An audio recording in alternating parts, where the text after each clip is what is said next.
صرف ایک معمولی قاصد کی حیثیت سے نہیں پیش کیا جا رہا ہے، ایک ایلچی کی حیثیت سے نہیں پیش کیا جا رہا ہے، بلکہ پیش کیا جا رہا ہے تو خلیفۃ اللہ العظم کی حیثیت سے پیش کیا جا رہا ہے، خلیفۃ اللہ العظم کی حیثیت سے پیش کیا جا رہا ہے، پیش کیا جا رہا ہے تو اقتدار اعلیٰ دے کر پیش کیا جا رہا ہے تو مختار کائنات بنا کے پیش کیا جا رہا، اور تعریف کے ایسے گوشے نکالے جا رہے ہیں۔ قرآن کا مطالعہ کرو، میرے رسول کے تعریف کے کیسے کیسے گوشے نکال رہا قرآن، کہ جس کو بھیجا اس کی شان کیا۔ میں اس کو ایک تمثیلی انداز میں عرض کروں، تمثیلی انداز میں، مثال کے طور پر ایک بادشاہ ہے، اس کو سوچو، پھر شان رسالت مآب پر غور کرو کہ کتنی عظیم وہ شان ہے خود نگاہ قدرت میں۔ تمثیل عرض کروں، ایک بادشاہ کے سامنے سب رعایا، یہ سب کے سب اس کے محتاج، جو جس کرسی پر بیٹھا ہے اسی نے بٹھایا، جس کو جو منصب ملا ہے اسی نے دیا، اور ہر وقت اس بادشاہ کو یہ اختیار ہے کہ جس کو جو چاہے منصب دے دے، اور جس منصب سے چاہے جس کو اتار دے۔ تو سب کی نسبت غلام ہونے میں، اس بادشاہ کی رعایا ہونے میں سب کی نسبت مساوی برابر، سبھی اس کے غلام، سبھی اس کی رعایا۔ مگر اگر ہم یہ منظر دیکھیں، اس شاہی دربار میں ہم یہ منظر دیکھیں کہ وہ بادشاہ اپنے غلاموں کو بلاتا ہے اور بلا کر کوئی کام پیش کرنا چاہتا ہے تو کہتا ہے، اے خالد ادھر آؤ، اے طارق تم سن لو، اے فلاں ادھر آ جاؤ، ایک ایک کا نام لے رہا، اسے حق ہے وہ اپنے بندے کو جس طرح چاہے بلائے، وہ چاہے کس منصب کا بندہ ہو، مگر اس منصب پر اسی نے تو بٹھایا ہے، لہذا اس کو پورا حق ہے، وہ اپنی شان بے نیازی، وہ اپنے اقتدار اعلیٰ کا مظاہرہ کر سکتا ہے، اس کو پورا حق ہے، جس کو چاہے نام لے کے بلائے۔ چنانچہ وہ بادشاہ نام لے کے بلاتا ہے، اے خالد، اے بکر، اے زید، اے طارق۔ مگر انہی میں سے ایک ہے کہ جب کبھی بادشاہ نے اسے بلایا تو کہا، اے مقرب حضرت، اے میرے مقرب، اے میرے نائب، اے میرے خلیفہ، اے میرے قریب رہنے والے، اے میری بارگاہ میں بہت سب سے زیادہ چہیتے، اس طرح کہہ کے بلائے، ایک انسان کو اس طرح کہہ کے بلائے اور سب کا نام لے کر بلائے۔ اب کچھ سمجھانے کی ضرورت نہیں ہے، ایک معمولی دماغ کا انسان سمجھ لے گا کہ اس کا مقام کچھ اور ہی نظر آ رہا ہے، اس کی شان کچھ اور نظر آ رہی ہے، یقیناً بادشاہ کی نگاہ میں اس کی عظمت کچھ اور ہے۔ دوستو، یہ ایک تمثیلی بات تھی، میں بہت مشہور چیزیں آپ کے سامنے عرض کروں گا، اور آج دقیق امور کی طرف آپ کے توجہ کو نہیں لے جاؤں گا۔ سوچو، اچھی طرح سے سوچو، جس خدا نے کہا، یا آدم اسکن انت وزوجک الجنہ، اے آدم تم اپنی زوجہ کے ساتھ جنت میں سکونت پذیر رہو، جس خدا نے کہا، یا نوح اہبط بسلام منا، اے نوح سلامتی کے ساتھ اتر جاؤ، جس خدا نے کہا، یا داؤد انا جعلناک خلیفہ، اے داؤد ہم نے تجھے اپنا خلیفہ بنایا ہے، جس خدا نے کہا، یا موسیٰ انی انا اللہ، اے موسیٰ میں اللہ ہوں، جس خدا نے کہا، یا زکریا انا نبشرک بغلام اسمہ یحییٰ، اے زکریا میں تمہیں ایک فرزند کی بشارت سنا رہا ہوں، جس خدا نے کہا، یا یحییٰ خذ الکتاب بقوہ، اے یحییٰ کتاب کو مضبوطی سے تھام لو، جس خدا نے کہا، یا عیسیٰ انی متوفیک، اے عیسیٰ میں تجھے درجہ کمال تک پہنچانے والا ہوں۔ یہ کیا بات ہے کہ جب وہ میرے رسول کو خطاب کرتا ہے تو یا محمد نہیں کہتا، یا احمد نہیں کہتا،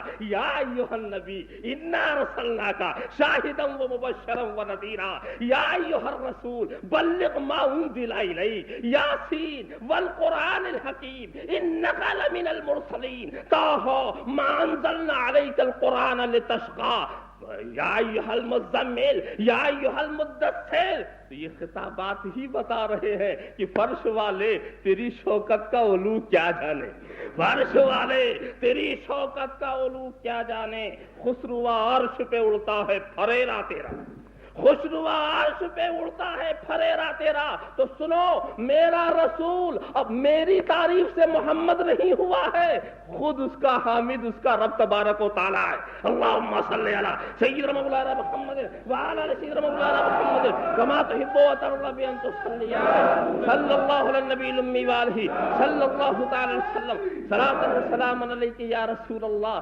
میں انتہا کی بات عرض کروں، بھئی دیکھو ٹھیک ہے، رب تبارک و تعالیٰ نے اس انداز سے خطاب کیا، اس انداز سے خطاب کیا، وہ تو ٹھیک ہے، مگر کافروں نے تو ہمیشہ جب خطاب کیا ہوگا تو نبی کہہ کے نہ بلایا ہوگا، رسول کہہ کے نہ بلایا ہوگا، اچھے الفاظ سے نہ بلایا ہوگا، بلایا ہوگا تو یا محمد ہی کہہ کے بلایا ہوگا۔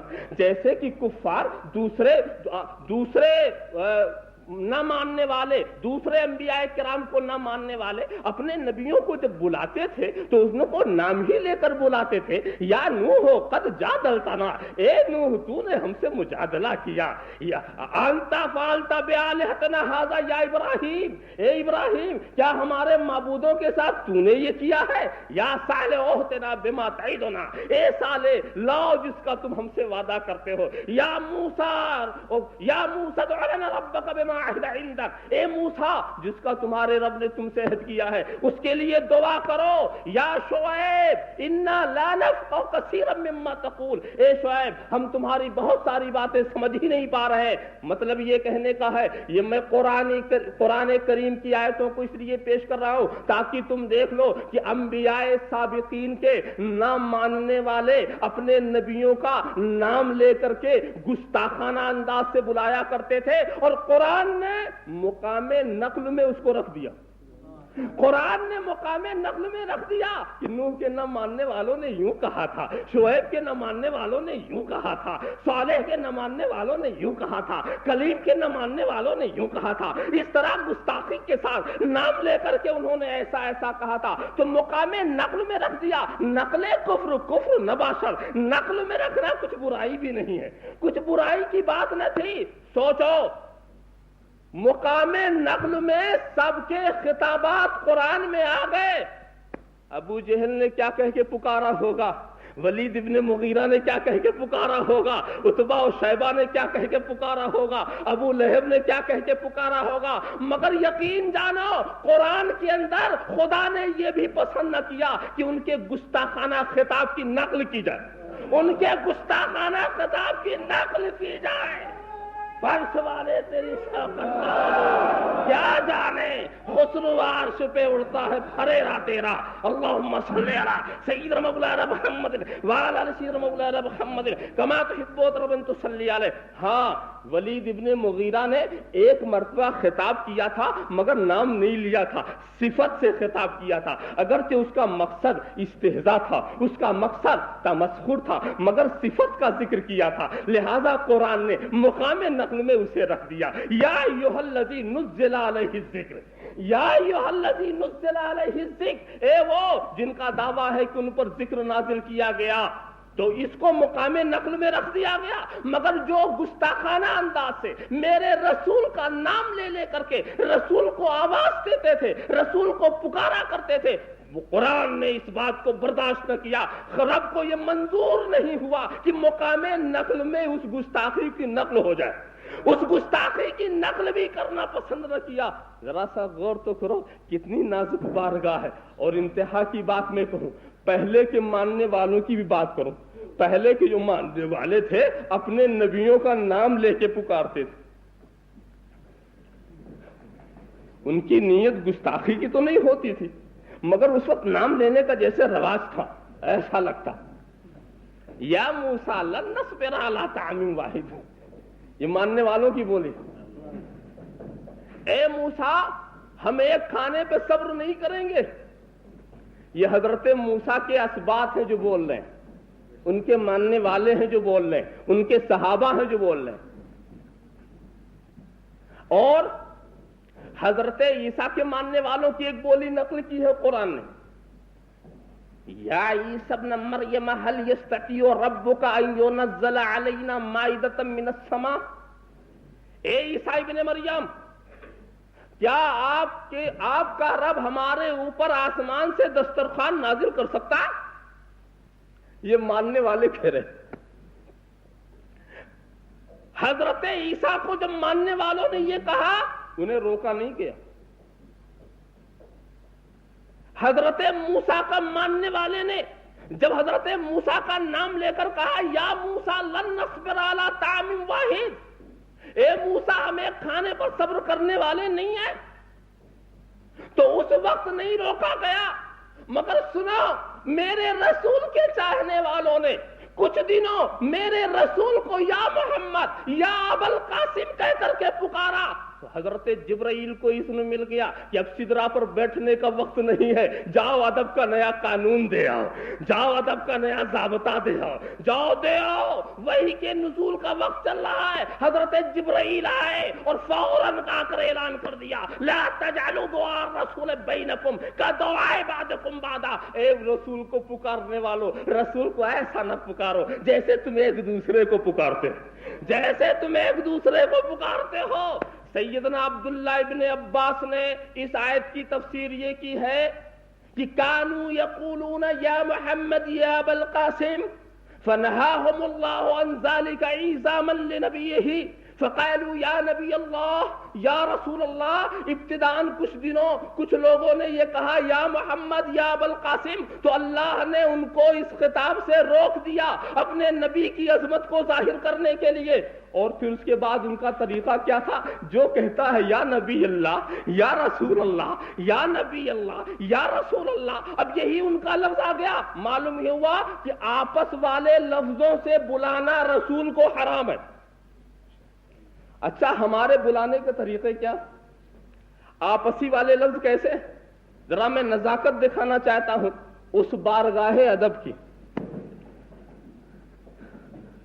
آپس میں ایک تو ہم نام سے پکارتے ہیں نا، اے زید اے خالد، آپس میں ایک تو یہ اس طرح سے پکارا جاتا، اور آپس میں ایک طریقے سے یوں اے بھائی جان، اے ابا جان، اے نانا جان، اے دادا جان، یعنی آپس میں پکارنے کے دو طریقے ہیں۔ کہیں نام سے پکارا جاتا، کہیں رشتہ لگا کے پکارا جاتا۔ بڑا جب پکارتا ہے تو نام لے کے پکارتا، اور چھوٹا جب پکارتا ہے تو رشتہ لگا کے پکارتا۔ چھوٹے نام لے کے نہیں پکارتے۔ آپس میں پکارنے کا یہی طریقہ ہے نا، ایک دوسرے کو آواز دینے کا یہی طریقہ ہے۔ تو قرآن نے کہا لا تجعلوا دعاء الرسول بینکم کدعاء بعضکم بعضا، اور رسول کو ایسا مت بلاؤ جیسے ایک دوسرے کو بلاتے ہو۔ کیا مطلب؟ بڑے کو حق نہیں ہے کہ نام لے کے پکارے، چھوٹے کو حق نہیں ہے کہ رشتہ لگا کے پکارے۔ اللہم صلی علی سیدنا مولانا محمد وعلی آل سیدنا مولانا محمد کما تحب وترضى بأن تصلی علیہ صلی اللہ علی النبی الامی وآلہ صلی اللہ تعالی وسلم صلاۃ و سلام علیک یا رسول اللہ۔ اس کو ٹھیک کرو کیا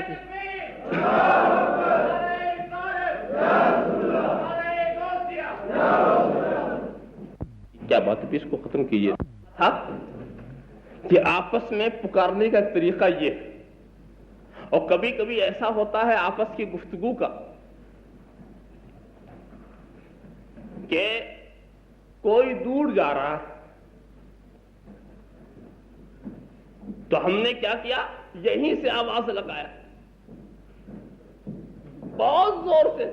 وہ دور جا رہے، ان کو بلانا ہے، مخاطب کرنا ہے، تو ہم یہیں سے آواز لگا رہے ہیں، اپنی آواز کو بلند کر رہے ہیں۔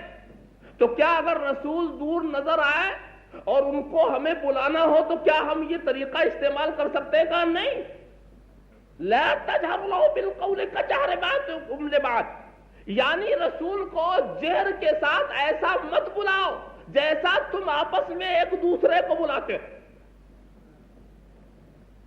ہم لوگ جب محفل میں بیٹھتے ہیں تو ایک کی آواز دوسرے کی آواز پر کبھی بڑھ بھی جاتی ہے، تو کیا رسول کے ہاں ایسا کیا جا سکتا؟ نہیں، لا ترفعوا اصواتکم فوق صوت النبی، نبی کی آواز پر آواز بلند مت کرو۔ ہم لوگ جب کسی کے دروازے پر جاتے ہیں اور اس کے بعد کوئی اندر ہوتا ہے اور ہمیں بلانے کی ضرورت ہوتی ہے تو ہم باہر سے آواز لگاتے ہیں. طریقہ بتایا علماء نے کہ 3 مرتبہ آواز لگا دو, اگر جواب نہ آئے تو سمجھو کہ نہیں ہے یا ملنا نہیں چاہتے, تم چلے جاؤ. تو آواز تو لگانا ہی پڑے گا دروازے پر. تو کیا رسول کو سے اگر ملنا ہو اور رسول اپنے دولت قدی کے اندر تشریف فرما ہو تو کیا ہم دروازے پر آواز لگا سکتے ہیں؟ اگر ہم نے آواز لگائی تو قرآن ان الذین ینادونک من وراء الحجرات اکثرهم لا یعقلون. رسول اگر اندر ہو تو دروازے پر جا کر آواز مت دو, ندا مت دو. رسول کو ایسے میں پکارنا بے ادبی. پھر کیا کرے؟ ندا نہ دے. وَلَوْ أَنَّهُمْ صَبَرُوا حَتَّى تَخْرُجَ إِلَيْهِمْ لَكَانَ خَيْرًا لَهُمْ. اے محبوب یہ اگر صبر کرتے کہ آپ خود ہی تشریف لاتے ان کے پاس تو ان کے لیے زیادہ بہتر. اچھا تو جا کے خاموش بیٹھ جائے, آواز نہ دیں. میں کہوں گا یہ تو معاملہ پیچیدہ آپ نے بنا دیا. اس لیے کہ پیر صاحب کے گھر پر میں جاؤں ملنے کے لیے اور پیر صاحب ہوں اندر, میں جاؤں اور جا کے آواز ہی نہ دوں. ارے ٹھیک ہے, ہم کو ادب کا طریقہ سکھاؤ کہ میں نام لے کے نہ پکاروں, میں چھوٹے لقب سے نہ پکاروں, مگر یہ تو کہہ سکتا ہوں حضرت پیر صاحب تشریف لائیے, اعلیٰ حضرت تشریف لائیے, حضرت قبلہ گاہی تشریف لائیے, اچھے اچھے نام سے پکاروں. تو ہم رسول کے حجرے پر جا کر کے ہم اچھے اچھے القاب سے یا رسول اللہ تشریف لائیے, یا حبیب اللہ تشریف لائیے, اس طرح کے اچھے اچھے القاب سے اگر ہم پکارے تو حرج کیا؟ قرآن کہتا نہیں, نہ تم نام لے کر پکار سکتے ہو نہ القاب کے ساتھ پکار سکتے ہو, خاموش رہو. ہم نے کہا معاملہ مشکل ہو جائے گا, خاموش رہیں گے. کیوں؟ اس لیے کہ مثال کے طور پر ہم پیر صاحب کیا گئے اور وہ کام میں لگے ہوئے ہیں اندر, ہم نے آواز بھی نہیں دی, ہم نے اپنے آنے کی اطلاع بھی وہاں نہیں پہنچائی, تو ان کا کام بڑھتا چلا گیا, وہ رہ گئے. تو کتنا گھنٹہ ہم انتظار کریں؟ اور کہیں اگر ان کا کام بہت طویل ہو گیا تو دن بھر تو ہمیں بیٹھنا ہی پڑ جائے گا, تو بڑی پریشانی ہوگی. لہذا کم سے کم القاب و آداب کے ساتھ 2-1 آواز لگانے کی اجازت ملنی چاہیے. کہا نہیں, ساری دنیا میں تم یہ اصول برتاؤ مگر رسول کے ساتھ نہیں. ہر جگہ جاؤ تو آواز ضرور لگاؤ, مگر جب رسول کے حجرے کے کنارے آؤ, جب رسول کے حجرے پر آؤ تو آواز نہ لگاؤ. کیوں؟ اس لیے کہ آواز کیوں لگائی جاتی ہے؟ تاکہ پتہ چل جائے کہ کوئی آیا ہوا ہے, کوئی دروازے پر کھڑا ہے, کوئی منتظر ہے. اسی لیے تو آواز لگائی جاتی ہے. آواز اس کے دروازے پر لگاؤ جو بے خبر ہو, آواز اس کے دروازے پر لگاؤ جو بے علم ہو, آواز اس کے دروازے پر لگاؤ جو بے اطلاع ہو. ارے نادان, جو عرش کی بات بتا رہا کیا دروازے کی خبر نہیں رکھتا؟ دروازے کی خبر نہیں رکھتا. سیدنا مولانا محمد وعلی سیدنا مولانا محمد کما تحب و ترضى بان تصلي علیہ. اور جب دروازے کی انہیں خبر ہے تو خبر والے کے ہاں آواز لگانا بے ادبی ہے, جاننے والے کے ہاں آواز لگانا بے ادبی ہے. اب وہ اپنی مرضی سے جب چاہیں گے آئیں گے. اللہم صلی علی سیدنا مولانا محمد وعلی سیدنا مولانا محمد کما تحب و ترضى بان تصلي علیہ. تو رسول کی بارگاہ میں اپنی آواز کو بلند نہ کرو, رسول کی بارگاہ میں اپنی آواز کو پست کرو. آپس میں گفتگو کے جتنے طریقے ہیں, آپس میں بلانے کے جتنے طریقے ہیں, آپس میں استعمال کرنے کے جتنے طریقے ہیں, ان سب کو رسول کی ذات کے لیے استعمال کرنا قرآن نے حرام قرار دے دیا. آپس کے لفظوں سے اب رسول کو نہ بلانا, آپس سے ایسے لفظوں سے جس سے ایک دوسرے کو بھی تم بلا سکو, ایسے لفظوں سے رسول کو نہ بلانا. تو چھوٹے کو بھی پابندی لگائی جا رہی ہے کہ رشتہ لگا کے نہ پکارے, اور بڑے پہ پابندی لگائی جا رہی ہے کہ نام لے کے نہ پکارے. بلند آواز والے پر پابندی لگائی جا رہی ہے, آواز اونچی کر کے نہ پکارے. دور رہنے والے پر پابندی لگائی جا رہی ہے کہ جہر کے ساتھ نہ پکارے. دروازے پر آنے والے پر پابندی لگائی جا رہی ہے, آواز دے کر کے زحمت رسول کو زحمت نہ دے اور بارگاہ رسالت کی بے ادبی کا مرتکب نہ ہو. ذرا سا غور تو کرتے چلے جاؤ, ذرا سا سوچتے چلے جاؤ جب حضرت موسیٰ کو ان کے ماننے والوں نے کہا تھا یا موسیٰ لن نصبر علی طعام واحد، جب حضرت عیسیٰ کے ماننے والوں نے کہا تھا یا عیسی ابن مریم هل یستطیع ربک ان ینزل علینا مائدۃ من السماء، وہاں ادب کا کوئی قانون نہ دیا گیا، مگر یہاں میرے رسول کو یا محمد کہہ لیا یا ابو القاسم کہہ لیا، تو قرآن کی ایک آیت اتر آئی، اب اس آیت کا انکار کرو تو کافر ہو جاؤ۔ اللہم صلی علی سیدنا مولانا محمد وعلی آل سیدنا مولانا محمد کما تحب و ترضی بان تصلی علیہ۔ واقعی دوستو میں اور آگے لے چلوں، تمہیں اور آگے لے چلوں، کسی ایک پہلو پر بہت دیر تک میں آپ کو نہیں رکھنا چاہتا۔ دیکھو توریت کے اندر پہلے جو صحف آسمانیہ تھے اس کے اندر اس وقت کے ایمان والوں سے جب خطاب کیا ہے رب تبارک و تعالیٰ نے تو کیا لفظ استعمال فرمایا؟ یا ایھا المساکین، اے مسکینوں، یا ایھا المساکین، خدا کے تو سبھی محتاج ہیں، وہ جس کو چاہے مسکین کہہ کے پکارے۔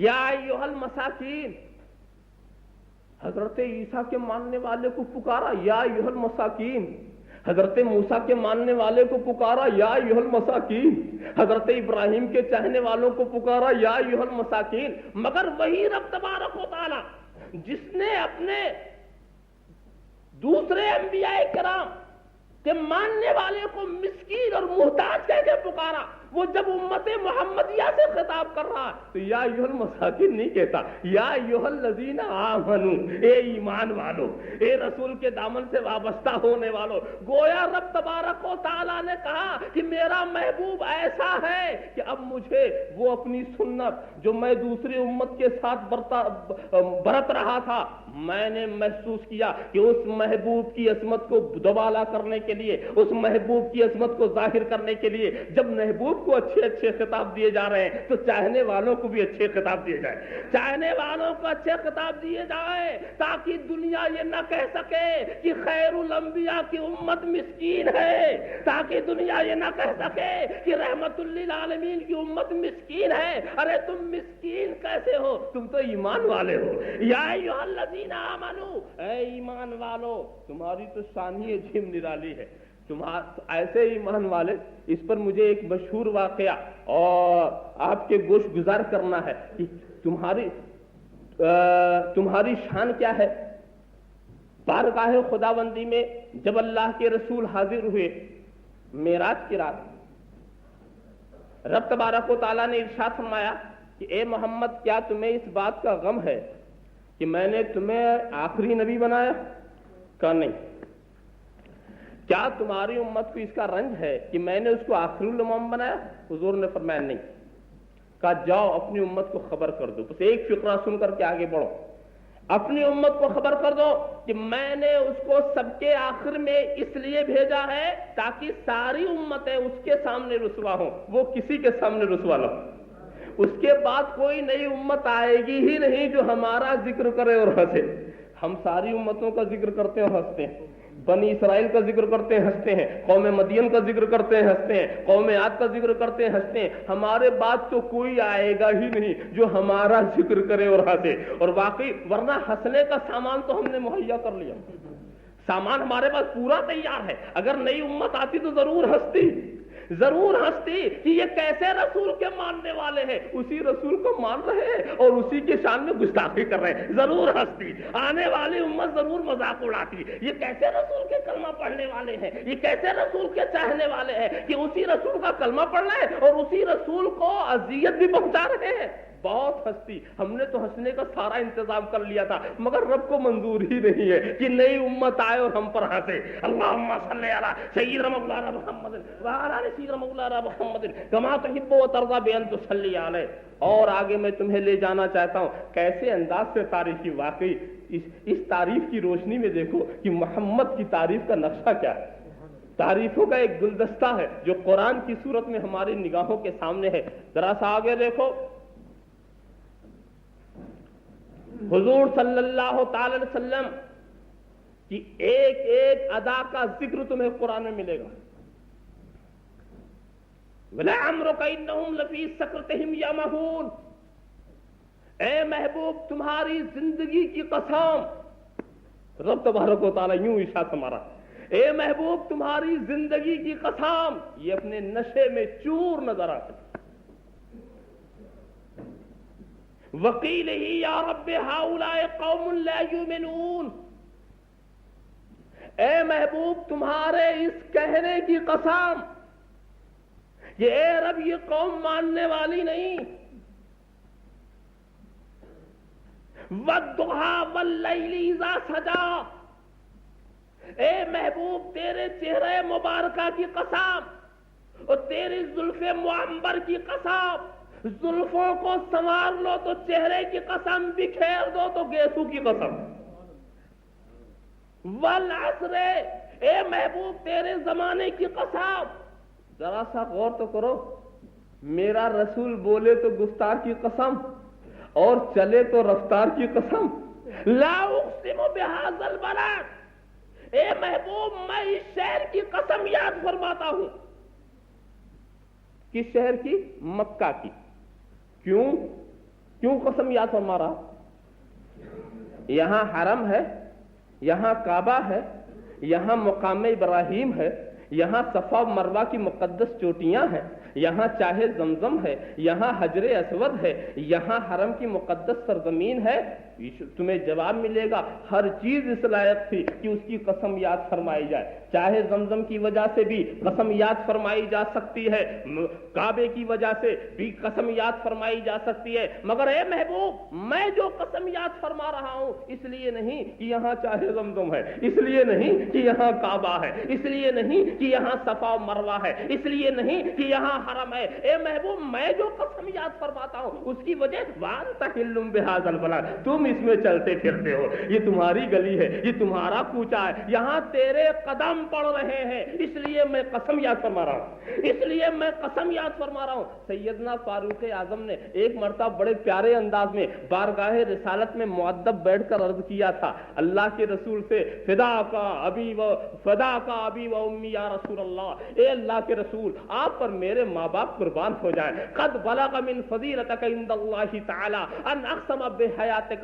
دون سائر الانبیاء، اے اللہ کے محبوب آپ کا مقام نگاہ قدرت میں اس درجے کو پہنچا ہوا ہے کہ رب تبارک و تعالیٰ نے آپ کی زندگی کی قسم یاد فرمائی ہے، کسی نبی کی زندگی کی قسم یاد نہیں فرمائی۔ وقد بلغ من فضیلتک عنده تعالی ان اقسم بتراب قدمیک فقال لا اقسم بهذا البلد، اور اللہ کی نگاہ قدرت میں، نگاہ رحمت میں، نگاہ مشیت میں آپ کا اتنا وقار ہے، آپ کی اتنی شان ہے کہ اس نے آپ کے خاک قدم کی قسم یاد فرمائی ہے، خاک قدم کی قسم یاد فرمائی ہے۔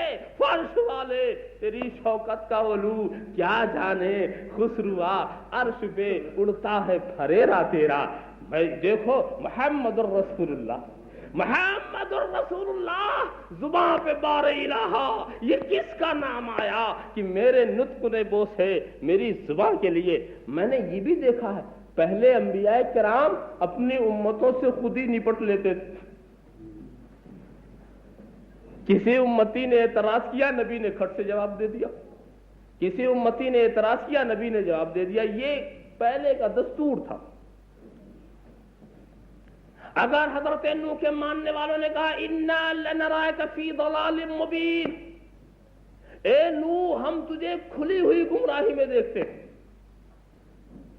حضرت نوح نے ارشاد فرمایا یا قومی لیس بی ضلالۃ ولکنی رسول من رب العالمین، اے میری قوم میں گمراہ نہیں ہوں، میں اللہ رب العالمین کا رسول ہوں۔ اعتراض کیا قوم نے، جواب دے دیا نبی نے۔ قوم عاد نے بھی اپنے نبی پر اعتراض کیا،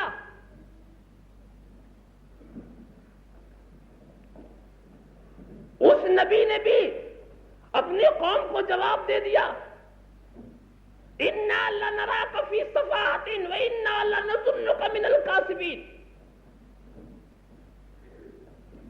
ہم آپ کو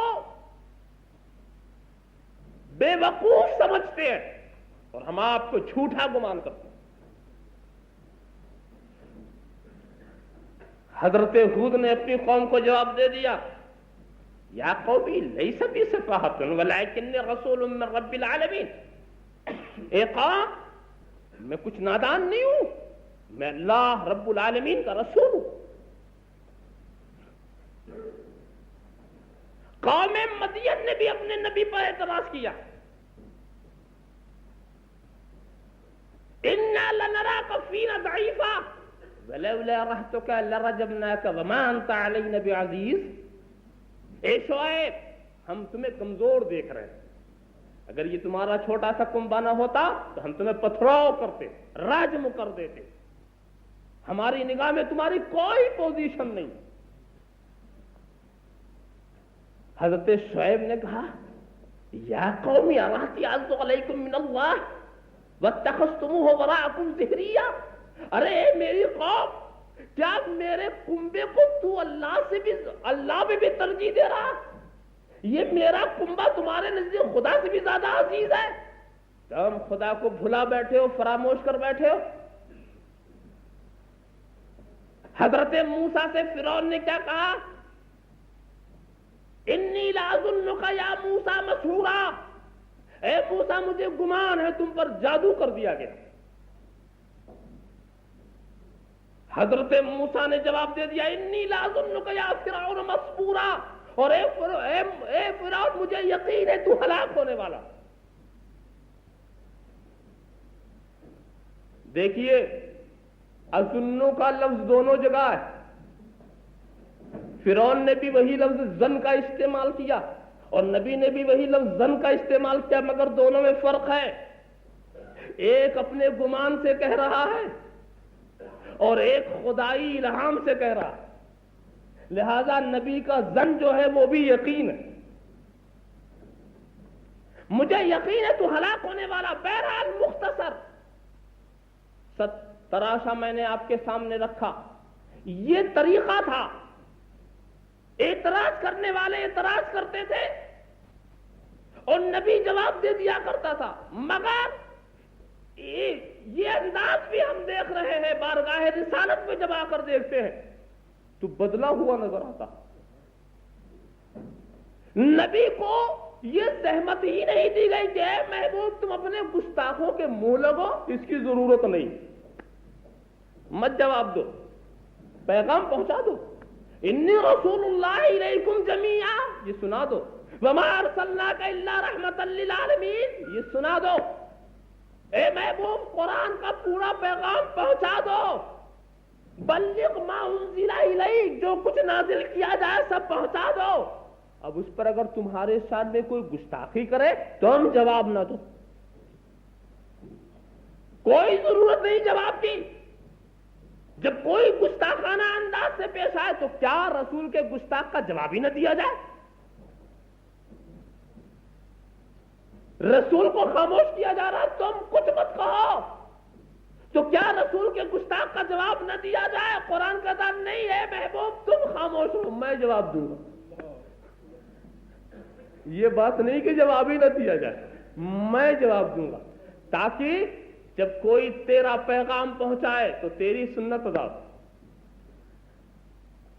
اور جب کوئی تیرے دشمن کا جواب دے تو اس وقت یہ نہ کہا جائے کہ یہ رحمت للعالمین کی سنت ادا ہو رہی ہے، گستاخی کا جواب دیا جا رہا نہیں۔ اے محبوب ہمیں یہ گوارا نہیں ہے کہ کسی گستاخ کے منہ لگنے کی بات آپ سے منسوب کی جائے، آپ رحمت للعالمین ہیں، آپ کی زبان کی طرف اس بات کا انتساب ہمیں منظور نہیں ہے۔ ہاں میں قہار و جبار ہوں، میں یہاں بھی جواب دوں گا، آخرت میں بھی جواب دوں گا، مجھے تو جواب دینا چھوڑا نہیں جائے گا۔ اور ایک بات اور بھی میں سوچتا ہوں کہ اگر رسول اپنی زبان سے جواب دے دیتے تو جانتے کیا ہوتا؟ ہوتا یہ کہ رسول جو جواب دیتے وہ کس کتاب میں محفوظ ہوتا؟ بخاری میں یا مسلم میں یا ترمذی میں، حدیث ہی تو بنتی نا، رسول جو جواب دیتے وہ حدیث بنتی، اور جب 13-14 صدی کے بعد وہ حدیث ہم تک پہنچتی تو لوگ جھگڑا کرتے، یہ صحیح ہے کہ ضعیف ہے کہ موضوع ہے، یہ ایسی ہے کہ ویسی ہے، صحیح لذاتے ہی ہے کہ صحیح لغیر ہی ہے، حسن لذاتے ہی ہے کہ حسن لغیر ہی ہے، ضعیف ہے، عزیز ہے، غریب ہے، یہ ہے کہ وہ ہے۔ دنیا بھر چکر ہو جاتا، ادب کا قانون نہ مانتے تو ادب والی کوئی حدیث بھی نہ مانتے، ادب والی۔ اسی لیے ہم مزاج دیکھتے ہیں، آج کا مزاج عام طور کا یہ مزاج بنتا جا رہا ہے، رسول کے فضل و کمال کی حدیث سناؤ کہتے ہیں ضعیف، رسول کے حسن و جمال کی حدیث سناؤ کہتے ہیں ضعیف، رسول کے جود و نوال کی حدیث سناؤ کہتے ہیں ضعیف، رسول کے جاہ و جلال کی حدیث سناؤ کہتے ہیں ضعیف، جب کسی کمال کی حدیث سناؤ تو کہتے ہیں ضعیف، اور کہیں اگر کمزور پہلو نظر آ جائے تو کہتے ہیں یہ قوی ہے، یہ قوی ہے۔ تو میں سمجھ رہا ہوں تلاش کی بات ہے، محبت والے کی تلاش اور ہے، عداوت والے کی تلاش اور ہے، ہر شخص اپنے پسند کی چیز تلاش کر رہا ہے۔ اللہم صلی علی سیدنا مولانا محمد وعلی آل سیدنا مولانا محمد کما تحب و ترضى ان تصلی علیہ۔ ارے نادانو تم نے نہیں سمجھا، یہ جس کو کہا ضعیف کہہ دیا، جس کو کہا ضعیف کہہ دیا، ایمان والے نے سمجھ لیا عقیدہ ہی ضعیف نظر آ رہا ہے، اسی لیے کوئی چیز قوی دکھائی نہیں پڑتی۔ تو کہنے کا مطلب یہ ہے کہ ایک جھگڑا چالو ہو جاتا، فلاں راوی ایسا ہے، فلاں راوی ایسا ہے، ہم اس حدیث کو نہ لیں گے، ہم اس حدیث کو نہ مانیں گے، ایک چکر ہوتا۔ تو اے محبوب، تیرے گستاخوں کا جواب اگر تیری زبان سے میں نے نکلوا دیا تو مستقبل میں جا کے بڑے جھگڑے ہوں گے، پتہ نہیں وہ تیری بات مانی جائے یا نہ مانی جائے، لہذا میں جواب دوں گا تاکہ قرآن بن کے نازل ہو، تاکہ قرآن بن کے نازل ہو۔ کوئی کتنا ہی ضعیف العقیدہ کیوں نہ ہو، یہ کہہ نہ سکے یہ ضعیف ہے۔ اللہم صلی علی سیدنا مولانا محمد وعلی آل محمد کما تحب و ترضى بأن تصلی علیہ صلی اللہ علی النبی الامی وآلہ صلی اللہ تعالی علیہ وسلم صلاۃ و سلام علیک یا رسول اللہ۔ اب ذرا سا غور سے کرو، اعتراض کرنے والے نے ایک اعتراض کیا تھا، یہ ولید ابن مغیرہ بھی عجیب تھا، اعتراض کرنے والا اس نے اعتراض کیا انک لمجنون، اللہ کے رسول سے خطاب کر کے کہ آپ مجنون ہیں، مگر رب تبارک و تعالیٰ نے اپنے ذمہ کرم کے اندر جواب دینا رکھ لیا، رسول جواب نہیں دے۔ تو رب تبارک و تعالیٰ نے دو طریقے سے اس کا جواب دیا، دو طریقے سے اس کا جواب دیا۔ ایک تو رسول کے کمالات کو ظاہر کر دیا، نون والقلم وما یسطرون وما انت بنعمت ربک بمجنون، قسم ہے نون کی، قسم ہے قلم کی، اور قسم ہے نوشتہ ہے قلم کی، اے محبوب آپ رب کے فضل سے مجنون نہیں ہیں، آپ مجنون نہیں ہیں۔ اور اس کے بعد دیکھو مجنون کا تو حال عجیب ہوتا، مجنون اپنے عقل پر قابو نہیں پاتا، بلکہ یہ دیکھا جاتا کہ جو جتنا بڑا پاگل ہوتا ہے وہ اپنے کو اتنی بڑا عقل مند سمجھتا، جب کوئی اپنے کو بہت بڑا عقل مند سمجھے تو سمجھ لینا کوئی چول ڈھیلی ضرور ہوئی ہے۔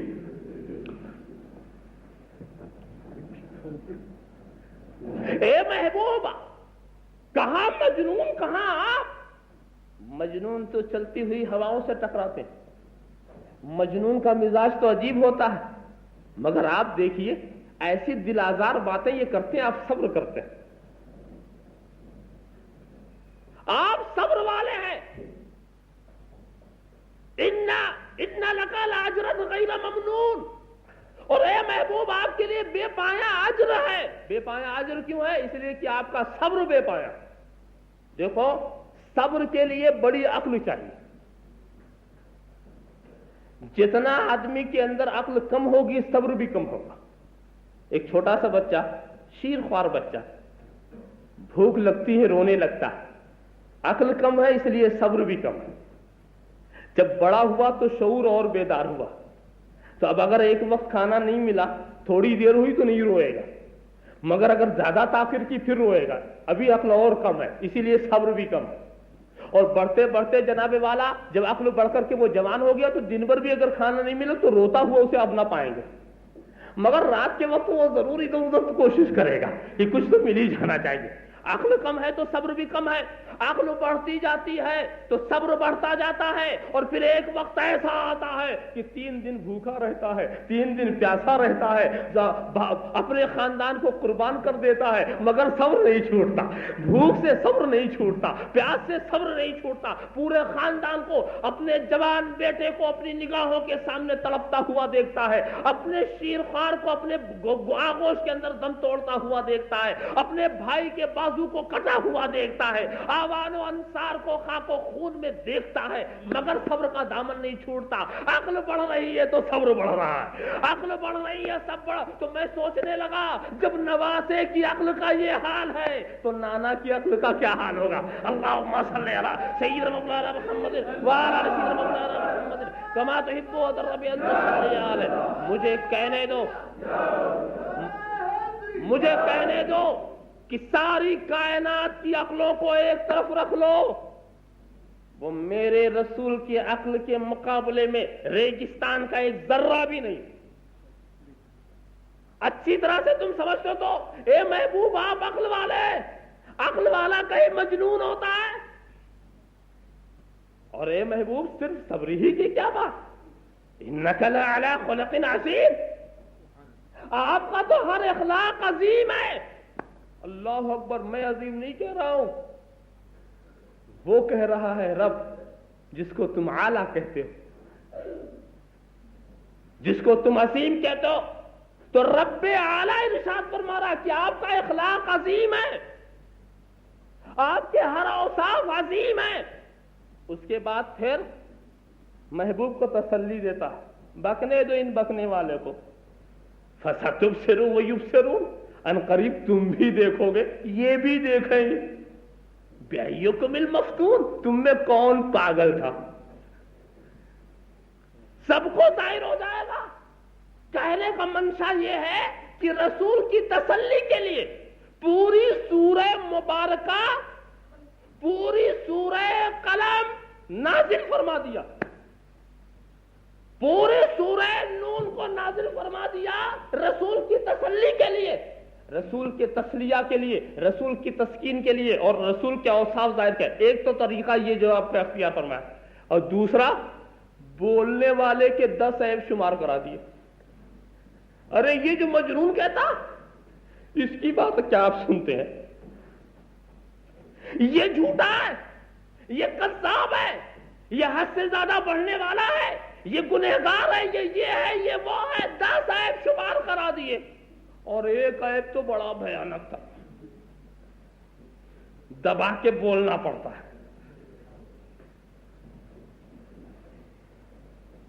سب کچھ کرنے کے بعد کہا کہ اے محبوب سنو, یہ جو آپ کو مجنون کہتا ہے اس کے اندر 10 عیب ہیں, اور ایک آخری عیب اس کا یہ بھی ہے اس کے باپ کا پتہ بھی نہیں ہے. اب اس سے زیادہ دبا کی کیا کہا جائے, مجہول النسب ہے. اب اس کے لیے آپ کی زبان میں کون سا لفظ استعمال کیا جاتا ہے وہ تو آپ استعمال کر لیں گے, کہ کوئی ضروری نہیں کہ میں ہی استعمال کروں. اللہم صلی علی سیدنا مولانا محمد وعلی آل سیدنا مولانا محمد کما تحب وترضى ان تصلی علیہ. تو لفظ قرآن میں آیا ہے زنیم, عتل بعد ذلک زنیم, زنیم کا لفظ قرآن کے اندر آیا, اور زنیم اسے کہتے ہیں جس کے باپ کا پتہ نہ ہو. یہاں ایک چیز میں سوچنے لگا کہ قرآن ایسے ایسے الفاظ استعمال کر گیا, انتہا یہ ہے سنسمع علی الخرطوم, ان قریب ہم اس کی سور جیسی تھوتنی پر داغ دیں گے. اس کی تھوتنی کی تشبیہ سور سے دے دیا. ذرا آپ خیال کیجئے, قرآن ایسے ایسے لفظ استعمال کرو. الزام لگایا جاتا ہے علماء اہل سنت پر, گالی دیتے, ابھی بتا رہے کافر کہتے ہیں, گالی دیتے, بہت گالی دیتے. ابھی کیا گالی دیتے کہتے ہوئے کسی کو کافر کہتے ہیں، کسی کو مرتد کہتے ہیں، کسی کو کچھ کہتے ہیں، کسی کو خبیث کہتے ہیں. ہم نے کہا یہ الفاظ گالی. تو اب یہ جتنی گالی قرآن میں ملے سب نکالو. قرآن تو اخلاق والی کتاب ہے، گالی والی کتاب تھوڑی ہے.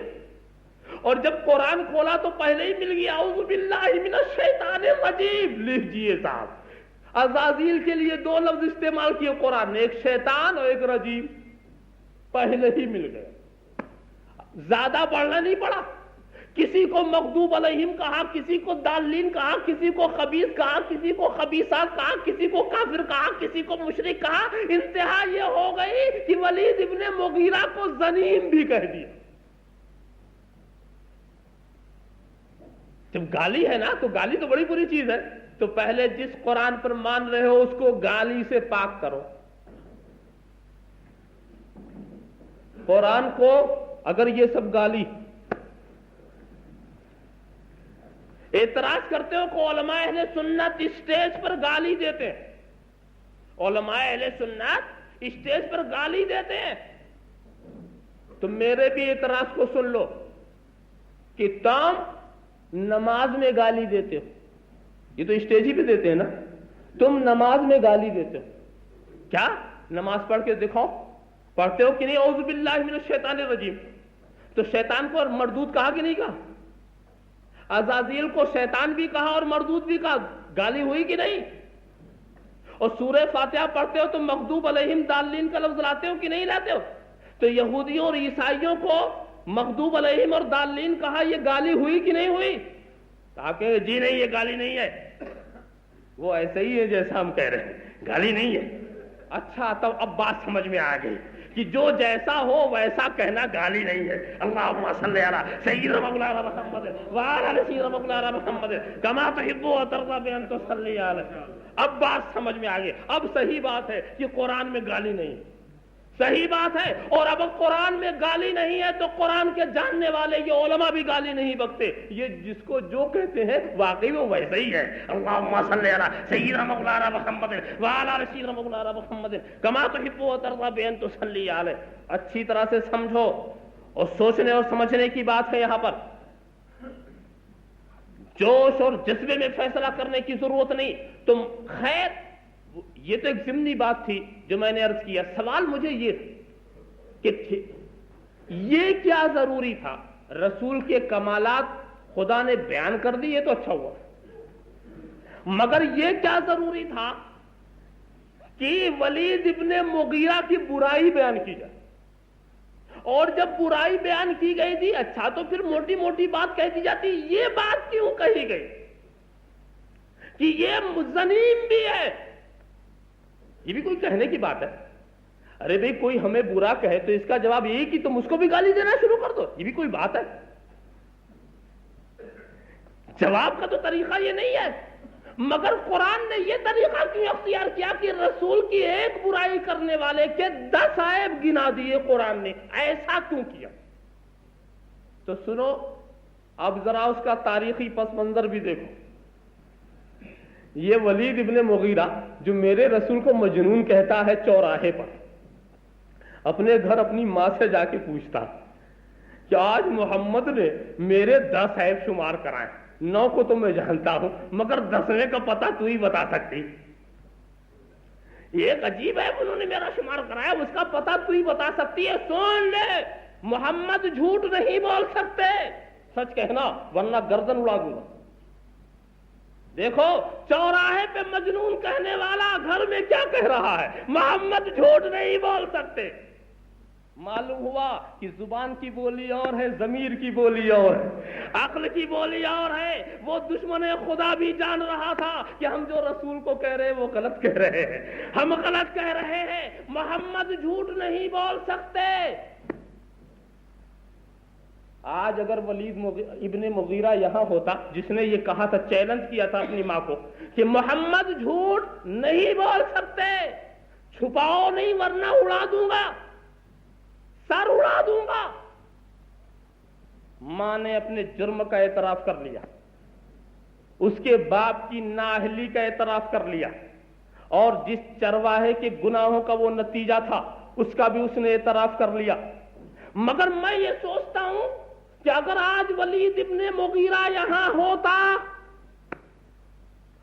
بات تلخ ہے دوستو مگر سچی بات ہے، سچی بات کڑوی ہوتی ہے، اور کڑوی دوا جب حلق کے نیچے اترتی ہے تو صحت ہوتی ہے۔ اللہم صلی علی سیدنا مولانا محمد وعلی سیدنا مولانا محمد کما تحب و ترضی بان تصلی علیہ۔ اگر آج ولید ابن مغیرہ اس دور میں ہوتا اور کلمہ پڑھنے والوں کی یہ عبارت اس کی نظر کے سامنے آ جاتی کہ خدا جھوٹ بول سکتا ہے، خدا جھوٹ بول سکتا ہے، کلمہ پڑھنے والوں کا یہ فقرہ اگر آج ولید ابن مغیرہ آج آ کے سن لیتا تو کیا کرتا؟ سر پکڑ کے بیٹھ جاتا، سر پکڑ کے بیٹھ جاتا کہ ایک کلمہ پڑھنے والوں، ہم جب کفر میں، ہم کفر ہی میں تو ہے نا، ہم کفر میں تھے اور کفر میں ہماری موت ہوئی، مگر آخر وقت تک ہم یہی سمجھتے رہے کہ محمد جھوٹ نہیں بول سکتے۔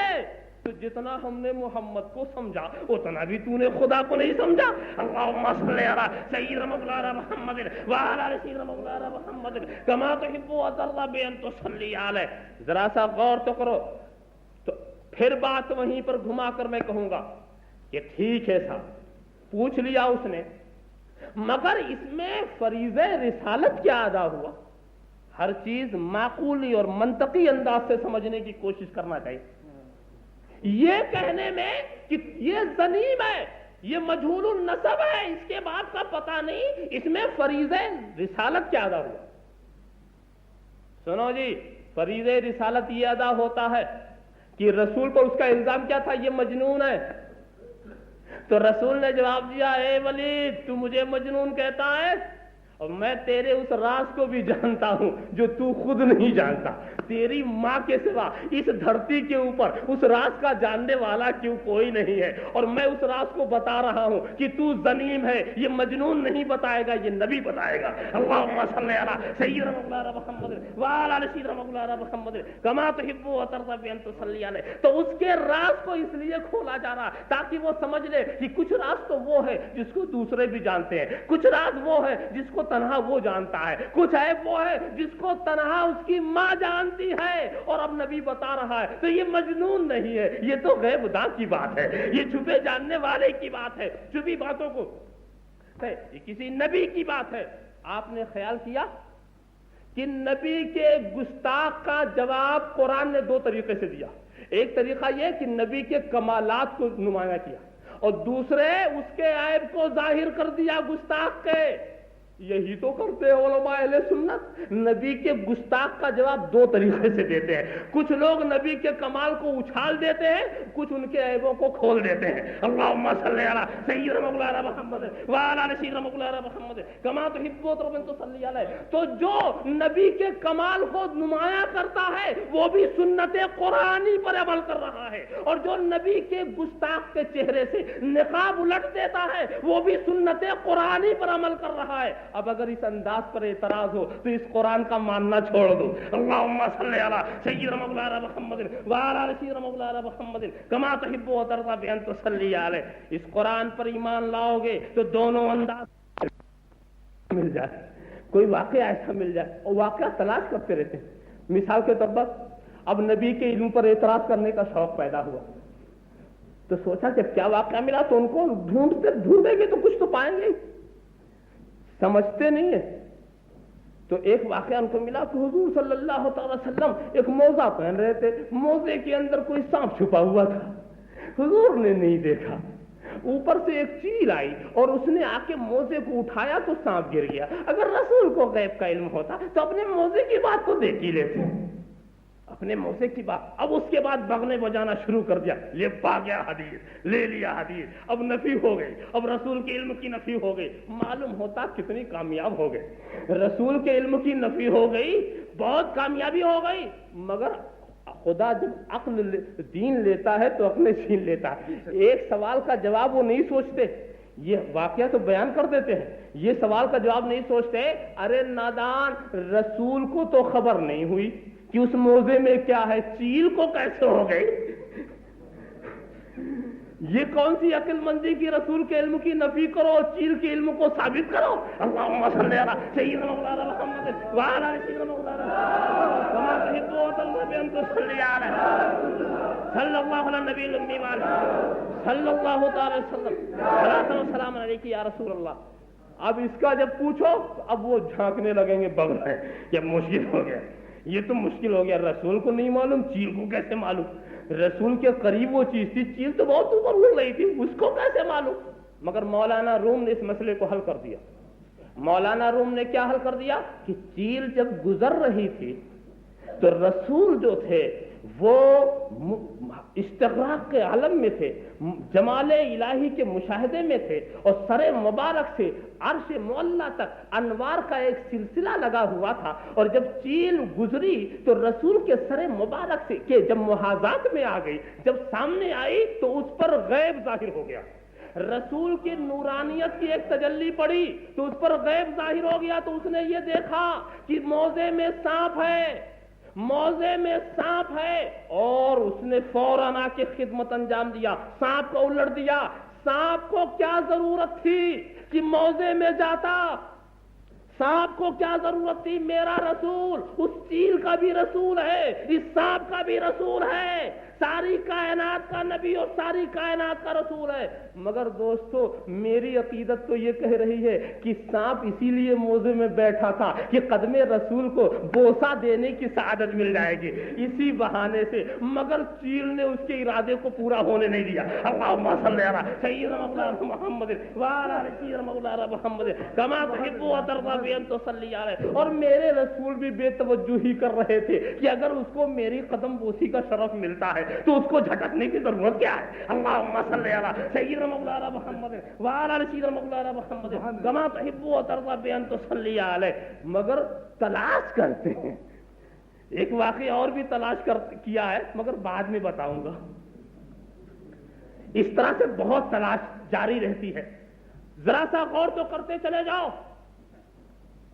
تو ایک مرتبہ ایسا ہوا کہ چند دن وحی کا آنا ملتوی فرما دیا گیا. کفار کو موقع مل گیا. ان محمدا اودعه ربه وقال, محمد کو تو ان کے رب نے چھوڑ دیا, محمد کو تو ان کے رب نے چھوڑ دیا. ایک شور مچ گیا. مگر سنت الہیہ, محبوب تم جواب مت دو, گستاخوں کے منہ نہ لگاؤ, میں جواب دوں گا. اور جواب میں پوری سورہ والضحیٰ اتار دی. والضحیٰ واللیل اذا سجا ما ودعک ربک وما قلی. اے رسول قسم ہے چاشت کی, اور قسم ہے رات کی جب پردہ ڈالے, تیرے رب نے تجھے چھوڑا نہیں, وہ ناراض بھی نہیں ہوا. اے محبوب اس نے چھوڑا نہیں, وہ ناراض بھی نہیں ہوا. اور لطفی بات دیکھیے, نہ چھوڑنے اور عدم ناراضگی کو ظاہر کرنے سے پہلے چاشت کی قسم یاد فرمائیے. اے محبوب تیرے چہرے کی قسم, تیری زلفوں کی قسم, اگر مجھے ناراض ہونا ہوتا تو ایسا چہرہ بناتا, ایسی زلفیں بکھیرتا. اے محبوب یہ ایسی زلفیں نہیں جس سے کوئی ناراض ہو جائے, یہ ایسا چہرہ نہیں ہے جس سے کوئی ناراض. اے محبوب تیرے چہروں کی قسم میں ناراض نہیں ہوا, میں تیری زلفوں کی قسم میں ناراض نہیں ہوا. تو لوگ سوچنے لگے اچھا ابھی تو نہیں ہوگا پھر ہو جائے گا, ابھی تو نہیں ہوا پھر ہو جائے گا. تو قرآن نے آج ہی جواب دیا وَلَلْآخِرَةُ خَيْرٌ لَكَ مِنَ الْأُولَىٰ. اے محبوب آنے والی گھڑی تو پچھلی گھڑی سے بہتر ہے. تو جب اب تک ناراض نہیں ہو تو پھر بعد میں کیا ناراض ہوگا, پھر بعد میں ناراض ہونے سے کیا سوال ہوگا. اور اے محبوب یہ اچھی طرح سے یہ کیا جانے, یہ کچھ جانتے ہیں آخرت دنیا سے بہتر ہے. اے محبوب آخرت دنیا سے بہتر. آخرت وہ سب کے لیے بڑی مشکل گھڑی ہے, مگر اے محبوب وہ آپ کے لیے سب سے بہتر گھڑی, وہ آپ کے لیے سب سے بہتر گھڑی ہے دوستو. اور اس موقع پر جب میں پہنچتا ہوں تو اکثر و بیشتر سوال کرتا ہوں, اور ہر ایک کو ایک سوالیہ نشان دینا چاہتا ہوں, ہر ذہنوں کے اندر یہ بات اتارنا چاہتا ہوں, مجھے سمجھاؤ, مجھے بتاؤ آخرت کی ضرورت کیا ہے, مجھے سمجھاؤ قیامت کی ضرورت کیا ہے, مجھے بتاؤ حشر کی ضرورت کیا ہے. آپ کہیں گے اگر قیامت نہ ہوگی تو حساب کتاب کیسے ہوگا؟ میں کہا جی ہاں. اب میں کہتا ہوں حساب کتاب کی ضرورت کیا ہے؟ حساب کتاب کی ضرورت کیا؟ خدا عالم الغیب والشہادہ وہ جسے چاہے جنت میں پہنچا دے، جسے چاہے جہنم میں ڈال دے، حساب کتاب کی ضرورت کیا؟ نہیں صاحب لکھنا ضروری ہے، اچھا جب لکھنا ضروری تو دو تو لکھ ہی رہے ہر ایک کے کاندھے کے اوپر، اب اتنا اور کتنی لکھت پڑھا چاہیے؟ روز کے اعمال پہنچ رہے، وہ جس کو چاہے اپنے فضل سے جنت میں پہنچا دے اور وہ جس کو چاہے اپنے عدل سے جہنم میں ڈال دے۔ کس حساب کتاب کی ضرورت ہے؟ کیا ضرورت ہے قیامت کی؟ کیا ضرورت ہے میزان کی؟ کیا ضرورت ہے پل صراط کی؟ کیا ضرورت ہے ان مرحلوں کی؟ جو جنتی ہے جنت میں پہنچا دیا جائے، جو جہنمی ہے وہ جہنم میں ڈال دیا جائے، کیا ضرورت ہے؟ مگر نہیں دوستو، ساری چیزیں ہوں گی، ساری چیزیں ہوں گی، قیامت ہوگی، یقیناً ہوگی، پل صراط کی منزلوں سے گزرنا ہوگا، میزان کے منازل مراحل طے کرنے ہوں گے، یہ ساری چیزیں ہوں گی۔ کیوں ایسا لگتا ہے کہ میرا خدا مشیت ایزدی اپنے محبوب سے مخاطب ہے؟ اے محبوب، ضرورت ہے قیامت کی، قیامت میں ایک بہت بڑے اجتماع کی ضرورت ہے، قیامت میں ایک بہت بڑی کانفرنس کی ضرورت ہے۔ اے محبوب، وہ ایسی کانفرنس ہوگی کہ جس میں اولین بھی ہوں گے، آخرین بھی ہوں گے، مومنین بھی ہوں گے، کافرین بھی ہوں گے، موحدین بھی ہوں گے، مشرکین بھی ہوں گے۔ اے محبوب، درود پڑھنے والے بھی ہوں گے، گالی دینے والے بھی ہوں گے، سر کٹانے والے بھی ہوں گے، پتھر برسانے والے بھی ہوں گے۔ اے محبوب، ضرورت ہے ایسی کانفرنس کی، ضرورت ہے ایک ایسی کانفرنس کی، سارے اولین و آخرین جمع ہو جائے، پھر اتنی بڑی کانفرنس نہ ہوگی۔ اے محبوب، ضرورت ہے قیامت کی، اس لیے کہ اگر قیامت نہ ہوئی تو یہ تو ہو جائے گا کہ جنتی جنت میں پہنچ جائے اور جہنمی جہنم میں پہنچ جائے، مگر اے محبوب، پل صراط پر آپ کو بچاتا ہوا کون دیکھے گا؟ آپ کے ہاتھ میں لوائے حمد کون دیکھے گا؟ آپ کے سر پر شفاعت کی پگڑی کون دیکھے گا؟ میزان پر سہارا دیتا ہوا کون دیکھے گا؟ جہنم سے نکالتا ہوا کون دیکھے گا؟ تو اے محبوب، قیامت حساب کتاب کے لیے نہیں ہے، تیری محبوبیت دکھانے کے لیے ہے، تیری مقبولیت دکھانے کے لیے ہے۔ سید مولانا محمد وعلى آل سيدنا محمد كما تحب وترضى كما تحب وترضى تصلي عليه۔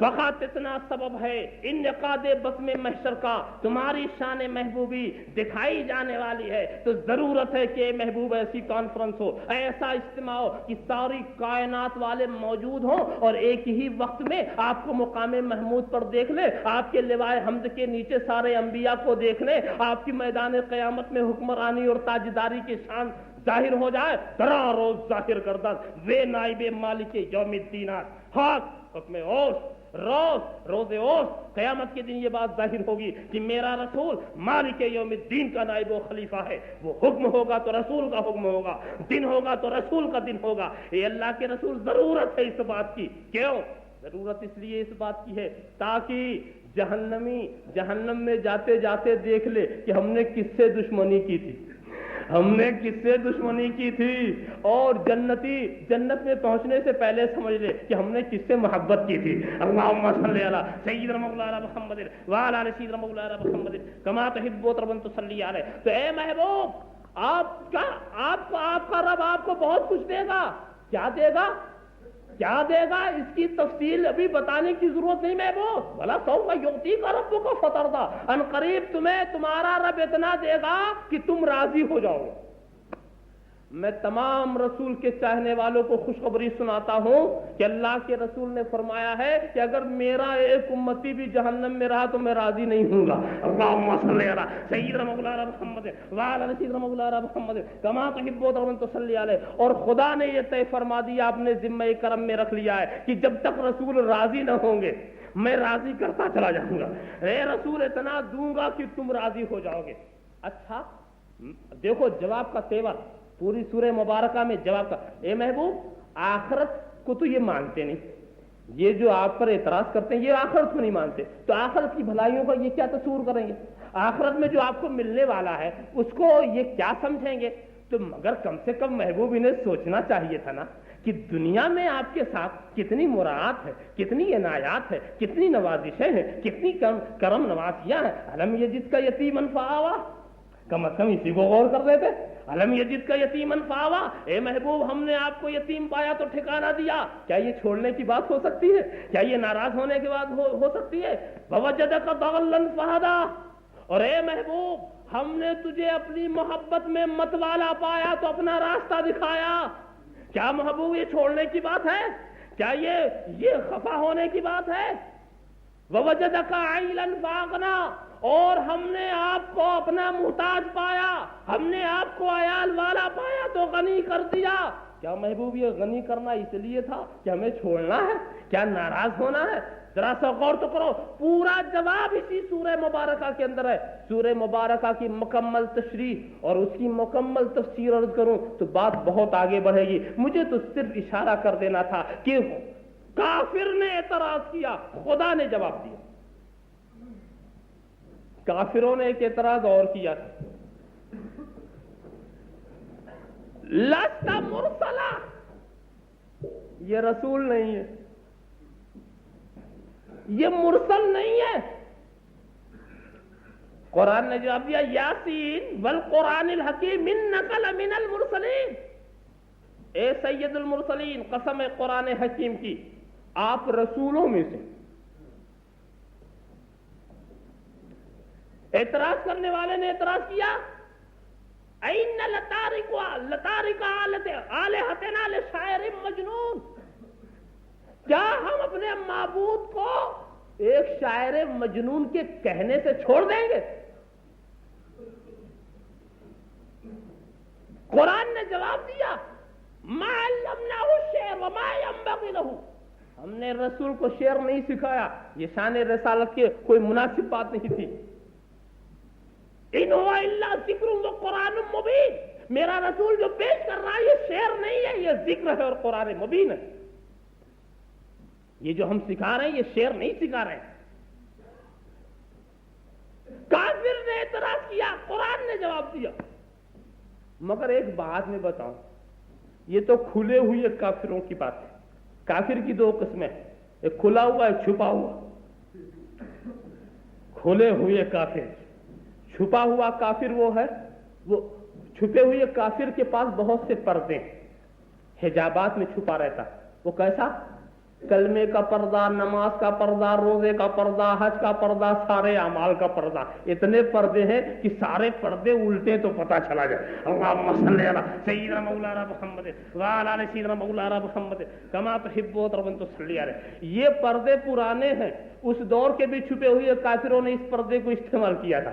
تو ایک کھلا ہوا کافر، ایک چھپا ہوا کافر. چھپا ہوا کافر کبھی ادھر ہوتا کبھی ادھر ہوتا، اس کا دونوں معاملہ رہتا. کبھی ضرورت ہوئی تو ادھر مل گیا، کبھی ضرورت ہوئی تو ادھر مل گیا. وہ قصہ وہی ہوگا، وہ پرندوں اور چرندوں کو جو جھگڑا ہو گیا، پرندوں اور چرندوں میں ہو گیا تھا ایک مرتبہ مقابلہ. دروغ برگردن راوی، وہ مقابلہ یہ ہوا کہ پرندوں نے کہا بھئی آؤ ہم تم لڑ لیں، جو رہے وہی رہے. یہ کیا ہے کہ پرندے بھی رہیں چرندے بھی رہیں، اڑنے والے بھی رہیں چرنے والے بھی رہیں، ایسا نہیں، دو میں سے ایک رہے. جب مقابلہ شروع ہوا تو اس میں ایک ہے جس کو کہتے ہیں چمگادڑ، ہمارے یہاں کہیں اس کو چامچڑی کہتے ہیں. تو وہ چمگادڑ میں ایک خاص بات ہے پرندے والی اور ایک خاص بات ہے چرندے والی. وہ جیسے یہ بکریاں دودھ دیتی ہیں ویسے وہ بھی دودھ دیتی چمگادڑ. تو وہ دودھ دینے کے معاملے میں اور کچھ اور باتیں ایسی ہیں جو چرندوں کی ہے، زمین والوں کی ہے، اور اڑنے کے معاملے میں پرندوں کی ہے. کچھ بات ادھر کی کچھ بات ادھر کی. تو وہ یہ جب دیکھتا کہ پرندے جیت رہے ہیں تو اڑنے لگتا ہم تمہارے ساتھ ہیں، ہم کو قبضہ چاہیے، ہم تمہارے ساتھ ہیں. اور جب اس کے بعد دیکھا چرندے جیت رہے ہیں تو نیچے اتر آئے کہ تم بھی دودھ دیتے ہو ہم بھی دودھ دیں، ہم تمہارے ساتھ ہیں، یہ بات ہماری تمہاری ایک جیسی ہے. تو کبھی ادھر کبھی ادھر کبھی ادھر، نہ الا الذی نہ الا الذی، لا الہ الا لا الہ الا، نہ ادھر نہ ادھر. تو ایک مرتبہ پرندوں چرندوں نے سوچا ارے ٹھہرو جی یہ کون ہے؟ تو اس کو دیکھو کبھی ہم سے ملتا کبھی تم سے ملتا، کبھی اڑنے لگتا کبھی ہم سے، چلو ہم دونوں اس سے پہلے نپٹ لیں، یہ نہ ہمارا ہے نہ تمہارا ہے. اللہم صلی علی سیدنا مولانا محمد وعلی آل سیدنا مولانا محمد کما تحب و ترضى تصلی علیہ. تو راوی کا کہنا یہ ہے کہ اسی وقت سے چمگادڑ جو ہے، دن کو سارے چرندے پرندے نکلتے ہیں نا تو چمگادڑ چھپ جاتا ہے، اور رات کو جب سو جاتے ہیں تب وہ نکلتا ہے۔ اب مقابلے کی طاقت تھوڑی ہے۔ اللہم صلی علی سیدنا مولانا محمد وعلی آل سیدنا مولانا محمد کما تحب وترضى بأن تصلی علیہ۔ ہاں تو وہ بھی اعتراض کرتے تھے رسول کو، وہ چھپے ہوئے جو جن کا قرآن نے تعارف کرانے کے لیے پوری سورہ منافقون نازل کی۔ قرآن کی ابتدائی آیتوں پر 7 آیتیں ہیں مسلمانوں کے لیے، مسلمانوں کا ذکر ہے 7 آیتوں میں۔ الف لام میم ذالک الکتاب لا ریب فیہ ھدی للمتقین۔ اب متقین سے چلو تو 7 آیتیں جو ہیں مسلمانوں کے لیے، اور اس کے بعد 13 آیتیں ہیں منافقوں کے لیے، 13 بلکہ مسلمانوں کے بعد کھلے ہوئے کافروں کو 3 آیتیں، مسلمانوں کو سمجھانے کے لیے 7 آیت، اور کافروں کو سمجھانے کے لیے 3 آیت، اور منافق کو سمجھانے کے لیے 13 آیت۔ معلوم ہے ان کو سمجھانے کے لیے زیادہ ضرورت ہے الفاظ کی۔ اللہم صلی علی سیدنا مولانا محمد وعلی آل سیدنا مولانا محمد کما تحب وترضى أن تصلی علیہ۔ اچھا سورہ منافقون اٹھا کے دیکھو اور سورہ کافرون اٹھا کے دیکھو۔ سورہ کافرون چھوٹی سی سورہ ہے، یعنی الفاظ کے لحاظ سے، ورنہ مقام کے لحاظ سے تو بہت بڑی سورہ ہے، کلمات اس میں مختصر ہیں، اور سورہ منافقون لمبی ہے، تو معلوم ہوا کہ کھلے ہوئے کافر کو سمجھانا آسان ہے، چھپے ہوئے کافر کو سمجھانا دشوار ہے۔ اگر آسان ہوتا تو سب سمجھ نہ لیتے۔ اللہم صلی علی سیدنا مولانا محمد وعلی آل سیدنا مولانا محمد کما تحب وترضى بأن تصلی علیہ۔ اچھی طرح سے سمجھتے چلے جاؤ۔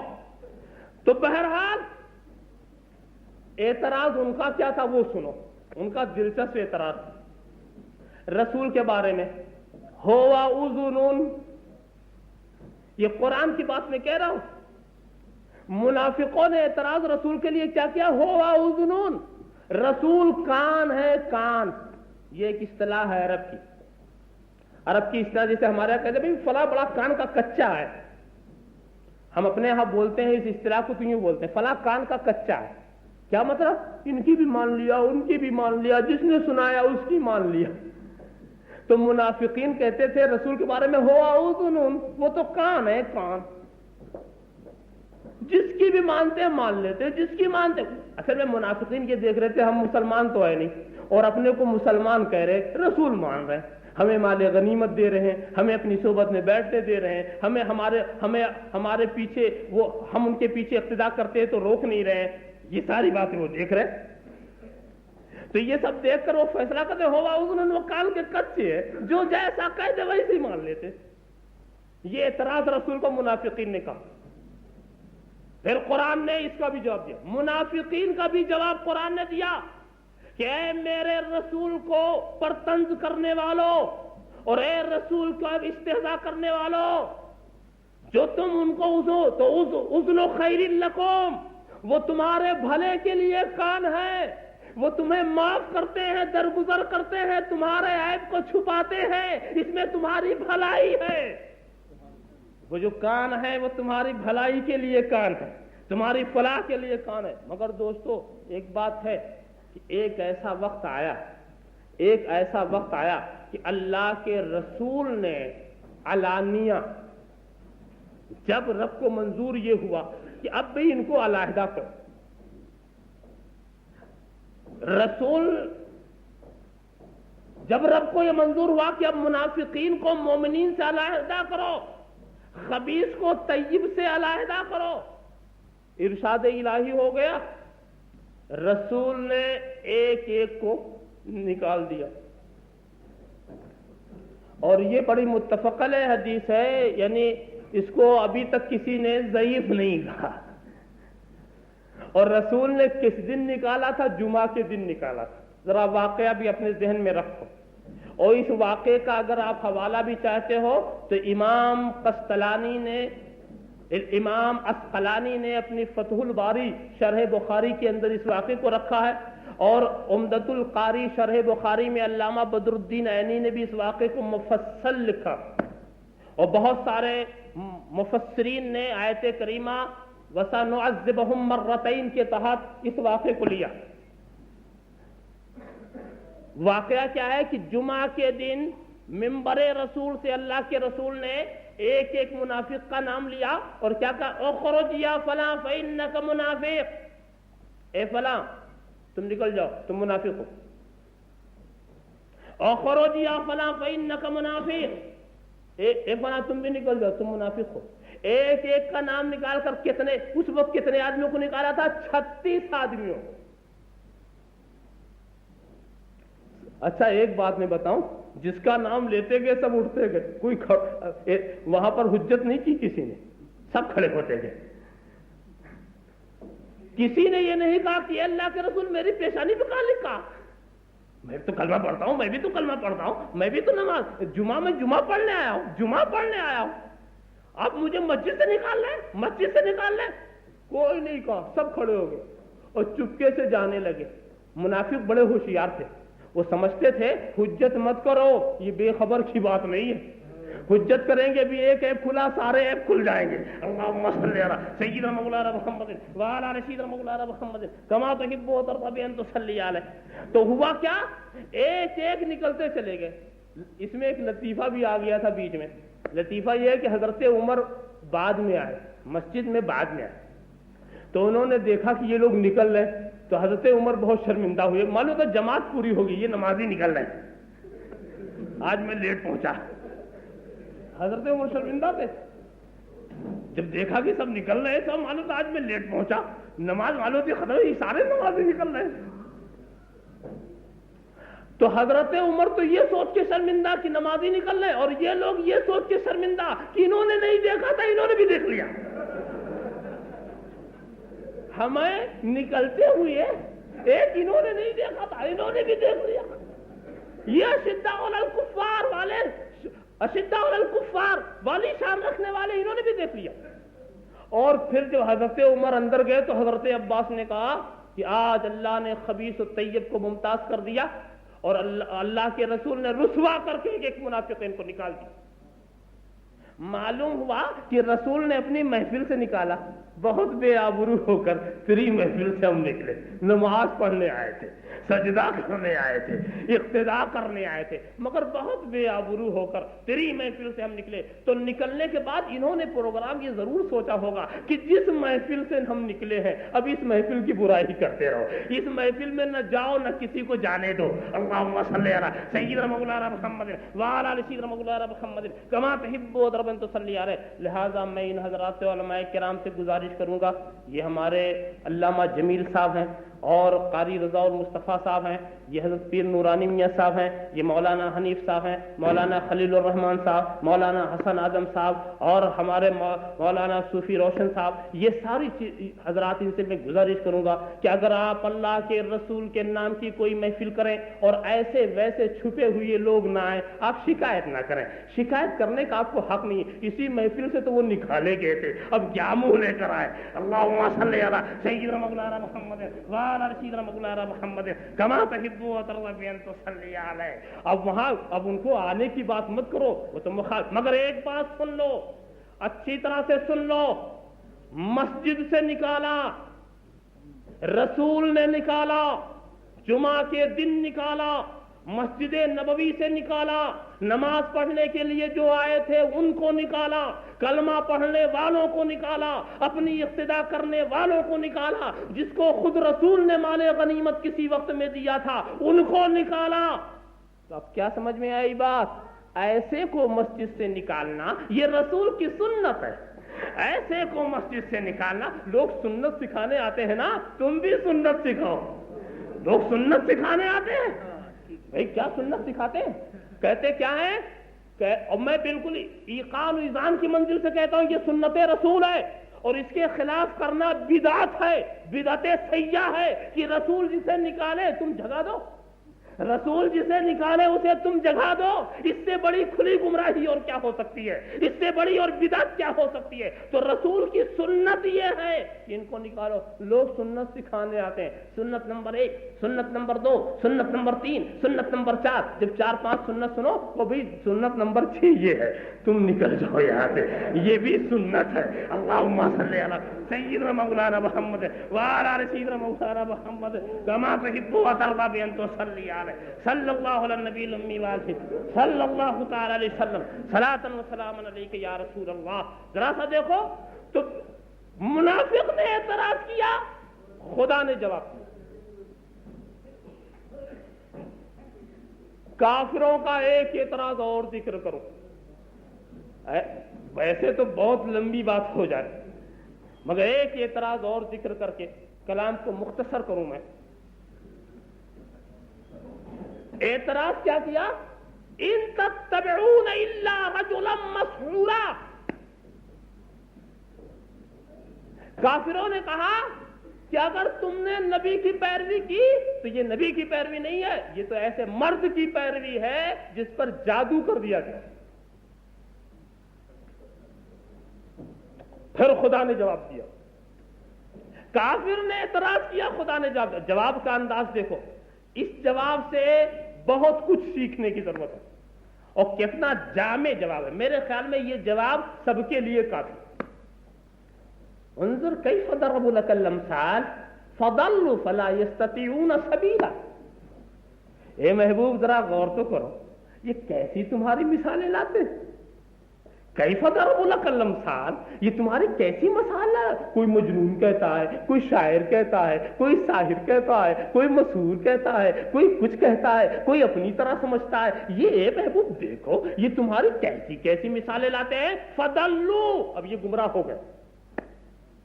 فلا یستطیعون سبیلا، اب یہ راستے پر پلٹ کے آنے کی توفیق نہیں رکھتے۔ توبہ کی توفیق ان سے چھین لی گئی ہے۔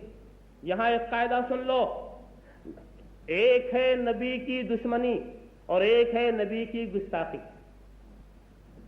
دشمن کو توبہ کی توفیق ملتی ہے، گستاخ کو نہیں ملتی۔ اور میں شروع سے لے کے آخر تک اس کی نظیر پیش کر سکتا ہوں۔ فاروق اعظم دشمن تھے، گستاخ نہ تھے۔ حضرت اکرمہ ایمان لانے سے پہلے دشمن تھے، گستاخ نہ تھے۔ حضرت عمرو ابن العاص دشمن تھے، گستاخ نہ تھے۔ حضرت خالد ابن ولید دشمن تھے، گستاخ نہ تھے۔ تو جن کی بات دشمنی تک تھی ان کو توبہ کی توفیق مل گئی، مگر ابو لہب گستاخ تھا، ابو جہل گستاخ تھا، عتبہ و شیبہ گستاخ تھا، ولید ابن مغیرہ گستاخ تھا، عقبہ ابن ابی معیط گستاخ تھا، عاص ابن وائل گستاخ تھا۔ یہ اپنے قوم کے سردار ہونے کے باوجود مر گئے، ایمان نہ لا سکے۔ نبوت کو پہچان بھی گئے، کنکریوں نے ہاتھ میں کلمہ بھی پڑھ دیا، چاند کے ٹکڑے بھی ہو گئے، سورج بھی پلٹ آیا، سب کچھ ہوا۔ تو سورج تو پلٹا مگر یہ نہیں پلٹے، چاند کے ٹکڑے ہو گئے، ان کے دل کے ٹکڑے نہ ہوئے۔ کنکریوں نے کلمہ پڑھا، انہوں نے کلمہ نہ پڑھا۔ درختوں نے اطاعت کی، انہوں نے اطاعت نہ کی۔ جانور جھک گئے، یہ نہ جھک سکے۔ تو معلوم یہ ہوا کہ دشمن اور ہے، گستاخ اور ہے۔ جب کوئی نبی کی گستاخی کرتا ہے تو توبہ کی توفیق چھین لی جاتی ہے۔ معلوم ہوتا ہے خدا نے طے فرما دیا ہے کہ نبی کے گستاخ کو ضرور جہنم میں لے جائے، اور اگر توبہ کی توفیق ملتی ہے تو جہنم سے نجات مل جاتی ہے۔ لہذا اس کو توبہ کی توفیق چھین لو، توبہ کی توفیق چھین لو اس سے، تو گستاخ اور ہے، دشمن اور ہے۔ میں ایک مثال بتاؤں، شیطان نبی کا گستاخ تھا نا، حضرت آدم کا گستاخ تھا۔ اب انا خیر منہ، میں ان سے بہتر ہوں، گستاخی کی، اپنے کو اچھا کہا، ان کو مٹی کو کہا، ان کو بشر کہا، اپنے کو آگ کا کہا، اپنے کو جن قرار دیا، تو اپنے کو افضل سمجھا، ان کو مفضول، اپنے کو بہتر سمجھا اور ان کو بہتر نہیں سمجھا، تو گستاخی کی نا۔ تو گستاخی کرنے کے نتیجے میں اب ہوتا کیا ہے؟ جب وہ رجیم ہوا، مردود ہوا، تو اب توبہ نہیں کرتا، مغفرت نہیں مانگتا، مہلت مانگتا ہے. اسے مغفرت مانگنی چاہیے نا، مہلت مانگتا. حضرت آدم کو دیکھو، ایک بھول ہوئی، کتنا روتے رہے، کتنا آنسو بہایا. دیکھا آپ نے کہ سعادت مند روحوں کا کیا حال ہوتا ہے. شیطان نے مہلت مانگی، مغفرت نہیں مانگی. تو کیا شیطان کے پاس علم کم تھا؟ نہیں، علم کی کمی نہیں تھی. علم تو اتنا تک فرشتوں کو سکھاتا.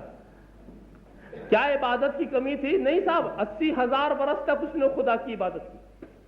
ہے کوئی ایسا عمر والا جو 80,000 برس تک عبادت کرے؟ 80,000 برس کی عبادت اس کے پاس تھی، اور گروہ ملائکہ میں اسے شامل کر دیا گیا تھا، مگر ایک گستاخی کی وجہ سے اسے نکال دیا گیا. آپ خیال کرتے چلے جاؤ، دوسرے کی زندگی سے سبق حاصل. اور اس کی گستاخی کا مزاج میں بتاؤں، عجیب و غریب ایک واقعہ میری نظر سے گزرا. حضرت موسیٰ کے زمانے میں، حضرت موسیٰ کے زمانے میں شیطان نے جا کے حضرت موسیٰ سے کہا کہ اے حضرت کلیم، اب میں توبہ کرنا چاہتا ہوں، بہت بھیگ چکی ہوں، اب میں توبہ کرنا چاہتا ہوں، آپ خدا کی بارگاہ میں میری سفارش کر دیجیے. شیطان بھی عجیب ہے، دوسروں سے کہتا غیر خدا سے سفارش نہ کراؤ، اور اپنی سفارش نبی سے کرا رہا. عجیب آدمی، عجیب شیطان ہے. دوسروں سے سفارشی مٹا رہا اور خود سفارشی بنا رہا. تو جاؤ سفارش کر دو. حضرت کلیم بھی چلے گئے، نبی رحیم الفطرت ہوتے ہیں. یہ بارگاہ خداوندی میں معروضہ پیش کیا تو رب نے ارشاد فرمایا کہ اے کلیم، اس نے میرے سجدے سے تو انکار کیا نہیں، اس نے تو آدم کے سجدے سے انکار کیا تھا نا، اور اس نے آدم کی گستاخی کی تھی. تو اب اس سے جا کر کہہ دو اگر وہ توبہ کرنا چاہتا تو جا کر آدم کی قبر کا سجدہ کر لے، میں معاف کر دوں گا. اب حضرت خدا کا تو علیم و خبیر، وہ تو جانتا ہے کہ وہ کیا جواب دے گا. تو حضرت موسیٰ جب آئے کہا اب تو معاملہ آسان ہے، جا کے سجدہ کر لو قبر کا، خدا معاف کر دے گا. تو وہ کہتا جب زندگی میں نہیں کیا تو قبر کا کیا کرے، چلو رہنے دو. اللہم صلی علی سیدنا مولانا محمد وعلی آل سیدنا مولانا محمد کما تحب رب صلی. توبہ کی توفیق چھین لی گئی ہے، وہ توبہ نہیں کر سکتا. تو گستاخ سے توبہ کی توفیق چھین لی جاتی. اور ایسے موقع پر ایک بات میں اکثر عرض اور کر دیتا ہوں، وہ آپ پھر سن لیں کہ شیطان گمراہ ہوا، اس میں شیطان کو تو نقصان ہی. عربی جہنم کے عذاب سے کیا کیا عذاب، خدا کا عذاب، خدا کی پکڑ، کیسے اس کا سابقہ پڑے گا نا، تو اس کے لیے تو برائی ہے. مگر ہم لوگوں کے لیے اچھائی ہو گئی. ایک سوال کا جواب مل گیا. سوال بڑا اہم تھا. سوال یہ تھا کہ ایک بات یہ سمجھ میں نہیں آتی کہ اتنا علم حاصل کر کے لوگ کیسے گمراہ ہو سکتے ہیں، اتنی موٹی موٹی کتاب پڑھ کے کیسے گمراہ ہو سکتے ہیں، اتنے لمبے لمبے سجدے کر کے کیسے گمراہ ہو سکتے ہیں، اتنے بڑے بڑے مدرسے بنا کے کیسے گمراہ ہو سکتے ہیں، اتنی بڑی بڑی مسجدیں بنا کے کیسے گمراہ ہو سکتے ہیں، اتنی اتنی عبادتیں کر کے کیسے گمراہ ہو سکتے ہیں، اتنی اتنی تفسیریں پڑھ کر کیسے گمراہ ہو سکتے ہیں. جب ہم یہ سوال اٹھائیں گے تو شیطان آ کر کہے گا جیسے میں گمراہ ہوا ہوں، ارے تو بچوں کو پڑھاتا، میں تو فرشتوں کو پڑھاتا تھا، تو اپنے مدرسے پہ ناش کرتا، جب میں ہو سکتا ہوں تو نہیں ہو سکتا. اللہم صلی علی سیدنا مولانا محمد وعلی آل سیدنا مولانا محمد کما تحب رب ان تصلی علیہ. فرش والے تیری شوکت کا علو کیا جانے، خسرو عرش پہ اڑتا ہے پھریرا تیرا. ایک آخری بات اور آخری معروضہ اور عرض کروں. دیکھو میرے رسول کی شان محمدیت کیا ہے، کس کس انداز سے میرے رسول کی تعریف رب تبارک و تعالیٰ نے فرمائی.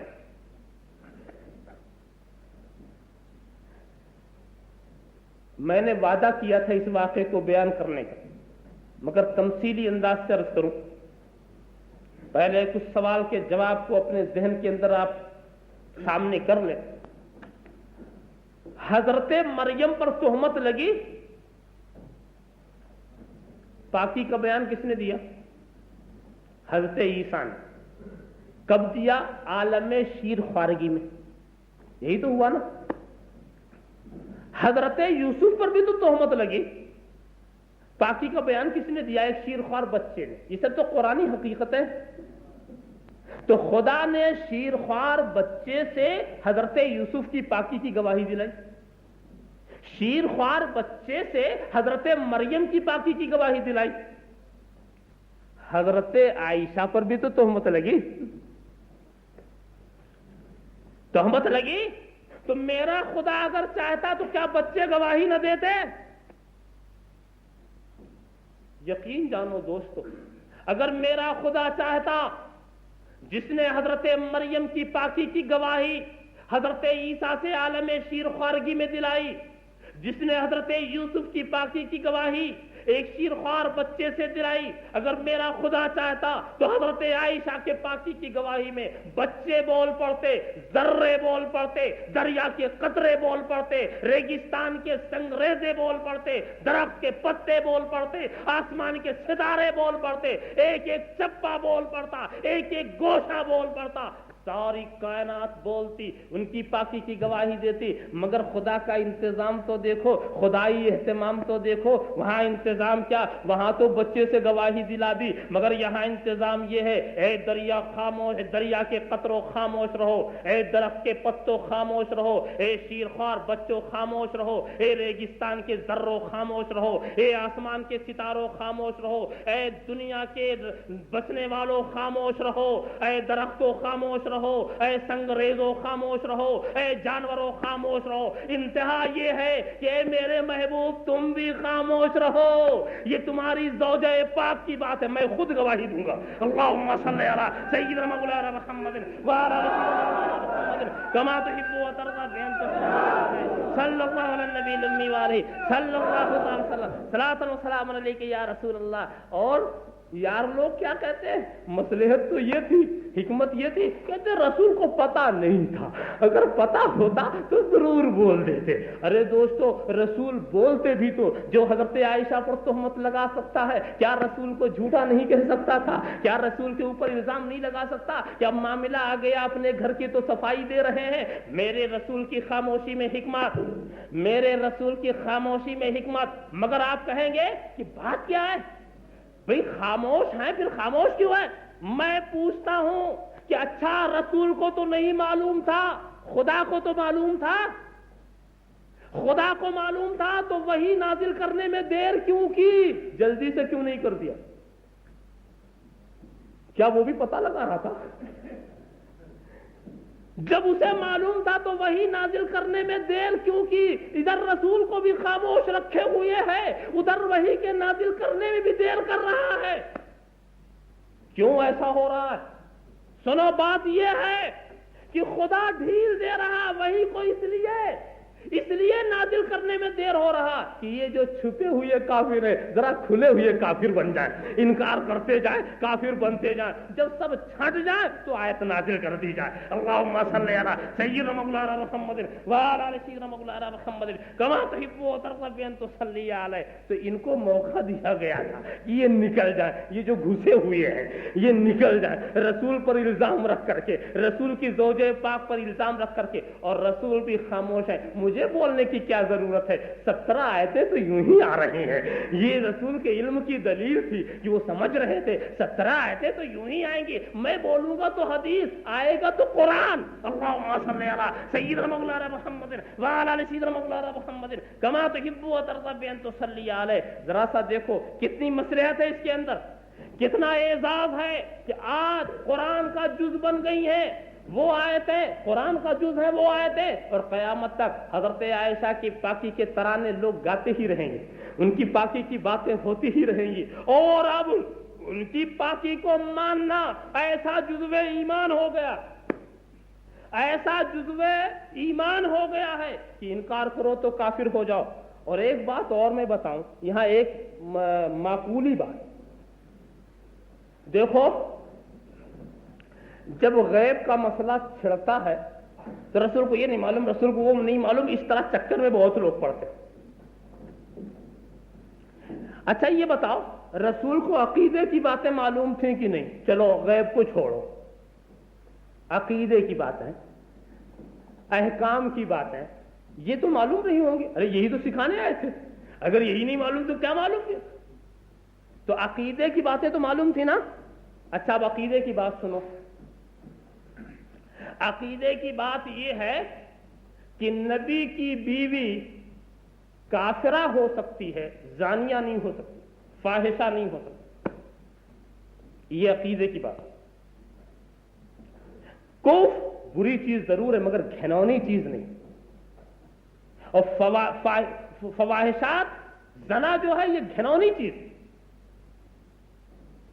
زانی اور زانی سے پورا ماحول نفرت کرتا. اور کفر بری چیز تو ضرور ہے مگر اس سے گھن نہیں آتی. تو فواحشات میں اس کا شمار، خبائث میں تو اس کا شمار ہے خبائث میں. اسی لیے نبی کی بیوی کافرہ تو ہو سکتی ہے، زانیہ نہیں ہو سکتی. یہ عقیدے کا مسئلہ. سوال یہ ہے کہ رسول کو یہ عقیدے کا مسئلہ معلوم تھا کہ نہیں؟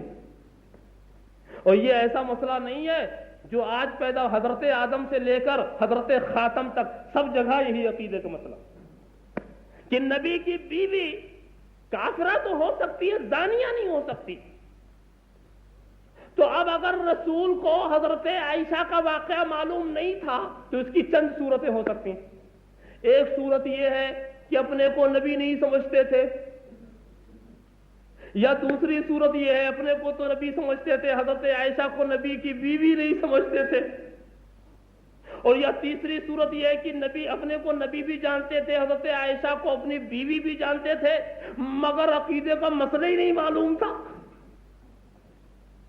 اور اگر سب کچھ معلوم تھا، یہ معلوم ہے کہ یہ نبی، یہ معلوم کہ یہ نبی کی زوجہ، اور یہ معلوم کہ نبی کی زوجہ زانیہ نہیں ہو سکتی، اب معلوم کرنے کے لیے کیا بات رہ گئی ہے جو رسول کو معلوم نہ ہو؟ اللہم صلی علی سیدنا مولانا محمد وعلی سیدنا مولانا محمد کما تحب و ترضى بین تصلی علی محمد رسول اللہ.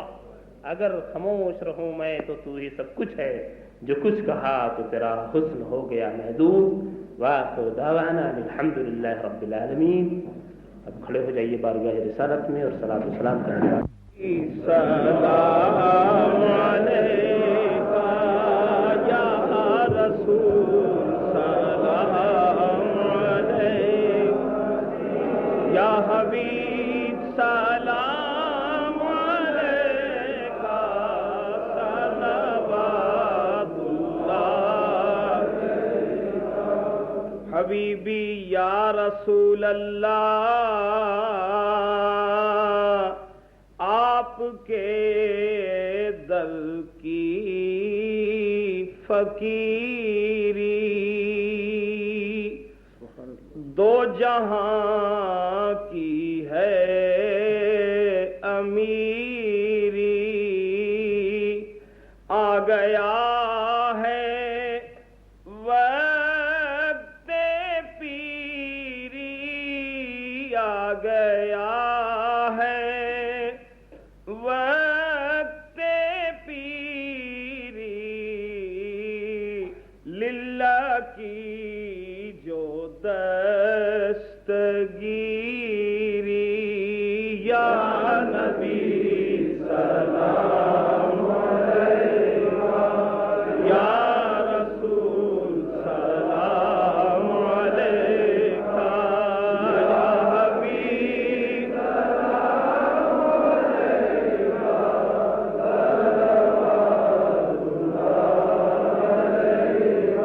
یا رسول اللہ، یا حبیب اللہ.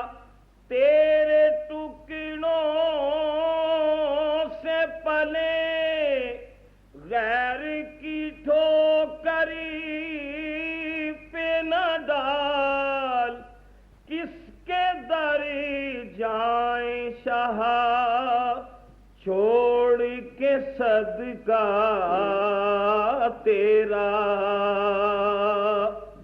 وہ نہیں ڈوبتے دریاؤں کی طغیانی میں، وہ نہیں ڈوبتے دریاؤں کی طغیانی میں، جن کی کشتی ہو محمد کی نگہبانی میں، جو بازوئے شفاعت را کشائی بر گناہگاراں، جو بازوئے شفاعت را کشائی بر گناہگاراں، مکن محروم جامی را دراں یا رسول اللہ، کدی ساڈے ول پھیرا پا کملی والے، غریباں دی قسمت جگا کملی والے، اساں گناہگاراں نوں وی بخشوالیں، تیری من دائے خدا کملی والے، جڑا درد رومی تے جامی نو ملیا، او سانوں بھی کر دے عطا کملی والے، آقا یا نبی سلام علیکہ، یا رسول سلام علیکہ، یا حبیب سلام علیکہ، علیکہ، غمزدہ نالوں کا صدقہ، گود میں پالوں کا صدقہ، گود میں پالوں کا صدقہ، اپنے ان لعلوں کا صدقہ، اپنے ان لعلوں کا صدقہ، کربلا والوں کا صدقہ، یا نبی سلام علیکہ، یا رسول سلام علیکہ، یا حبیب سلام علیکہ،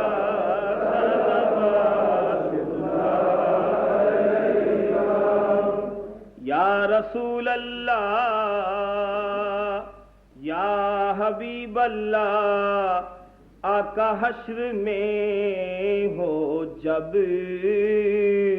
کہ آنا، تو ہمیں نہ چھوڑی جانا، ہم کو نار سے بچانا، ہم کو نار سے بچانا، اور اپنے دامن میں چھپانا، یا نبی سلام علیکہ، یا رسول سلام علیکہ، یا حبیب سلام علیکہ،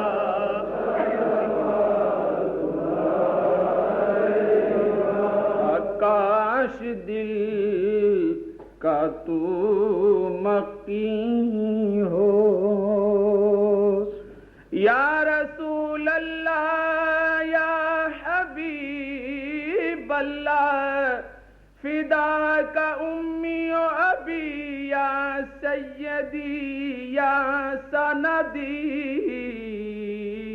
کاش دل کا تو مکین ہو، تیرا در ہو یہ جبیں ہو، میں یہاں تو دل وہی ہو، میں یہاں تو دل وہی ہو، ہم مرے تو وہ زمین ہو، یا نبی سلام علیکہ، یا رسول سلام علیکہ، یا حبیب سلام علیکہ،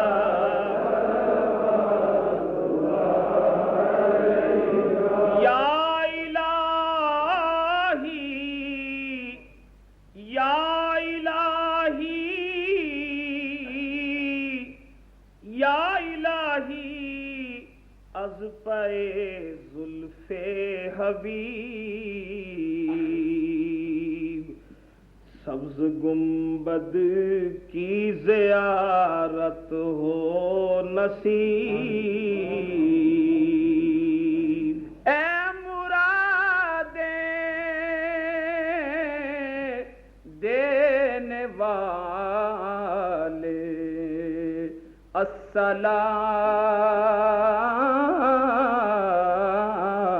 السلام، دونوں عالم کے اجالے السلام، السلام السلام، اے تاجدار مرسلین، السلام اے رحمتاً للعالمین، ہے جگر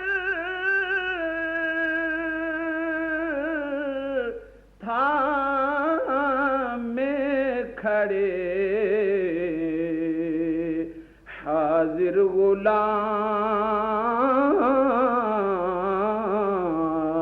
غلام، کیجئے نظر کرم خیر الانام، یا رسول اللہ آپ کی چشم کرم درکار ہے، کر کرم کر دیں تو بیڑا پار ہے، سبحان ربک رب العزت عما یصفون وسلام علی المرسلین والحمد للہ رب العالمین۔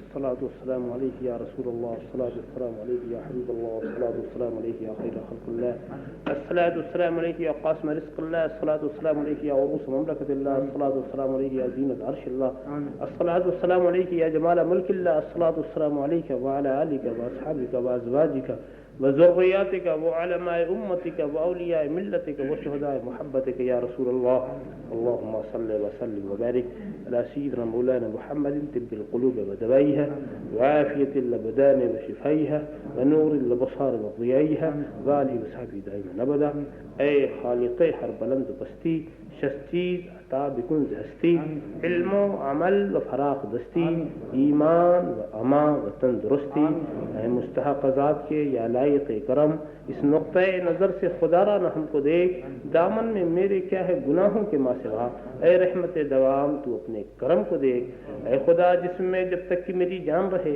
تجھ پہ صدقے تیرے محبوب کو قربان رہے، کچھ رہے یا نہ رہے پر یہ دعا ہے مولا، نظر کے وقت سلامت میرا ایمان رہے، صلی اللہ تعالی علی خیر خلقہ وعلی آلہ واصحابہ اجمعین برحمتک یا ارحم الراحمین۔ اجعل نفلك بلغ عليهم، والصلاة والسلام على من كان نبي وآدم بين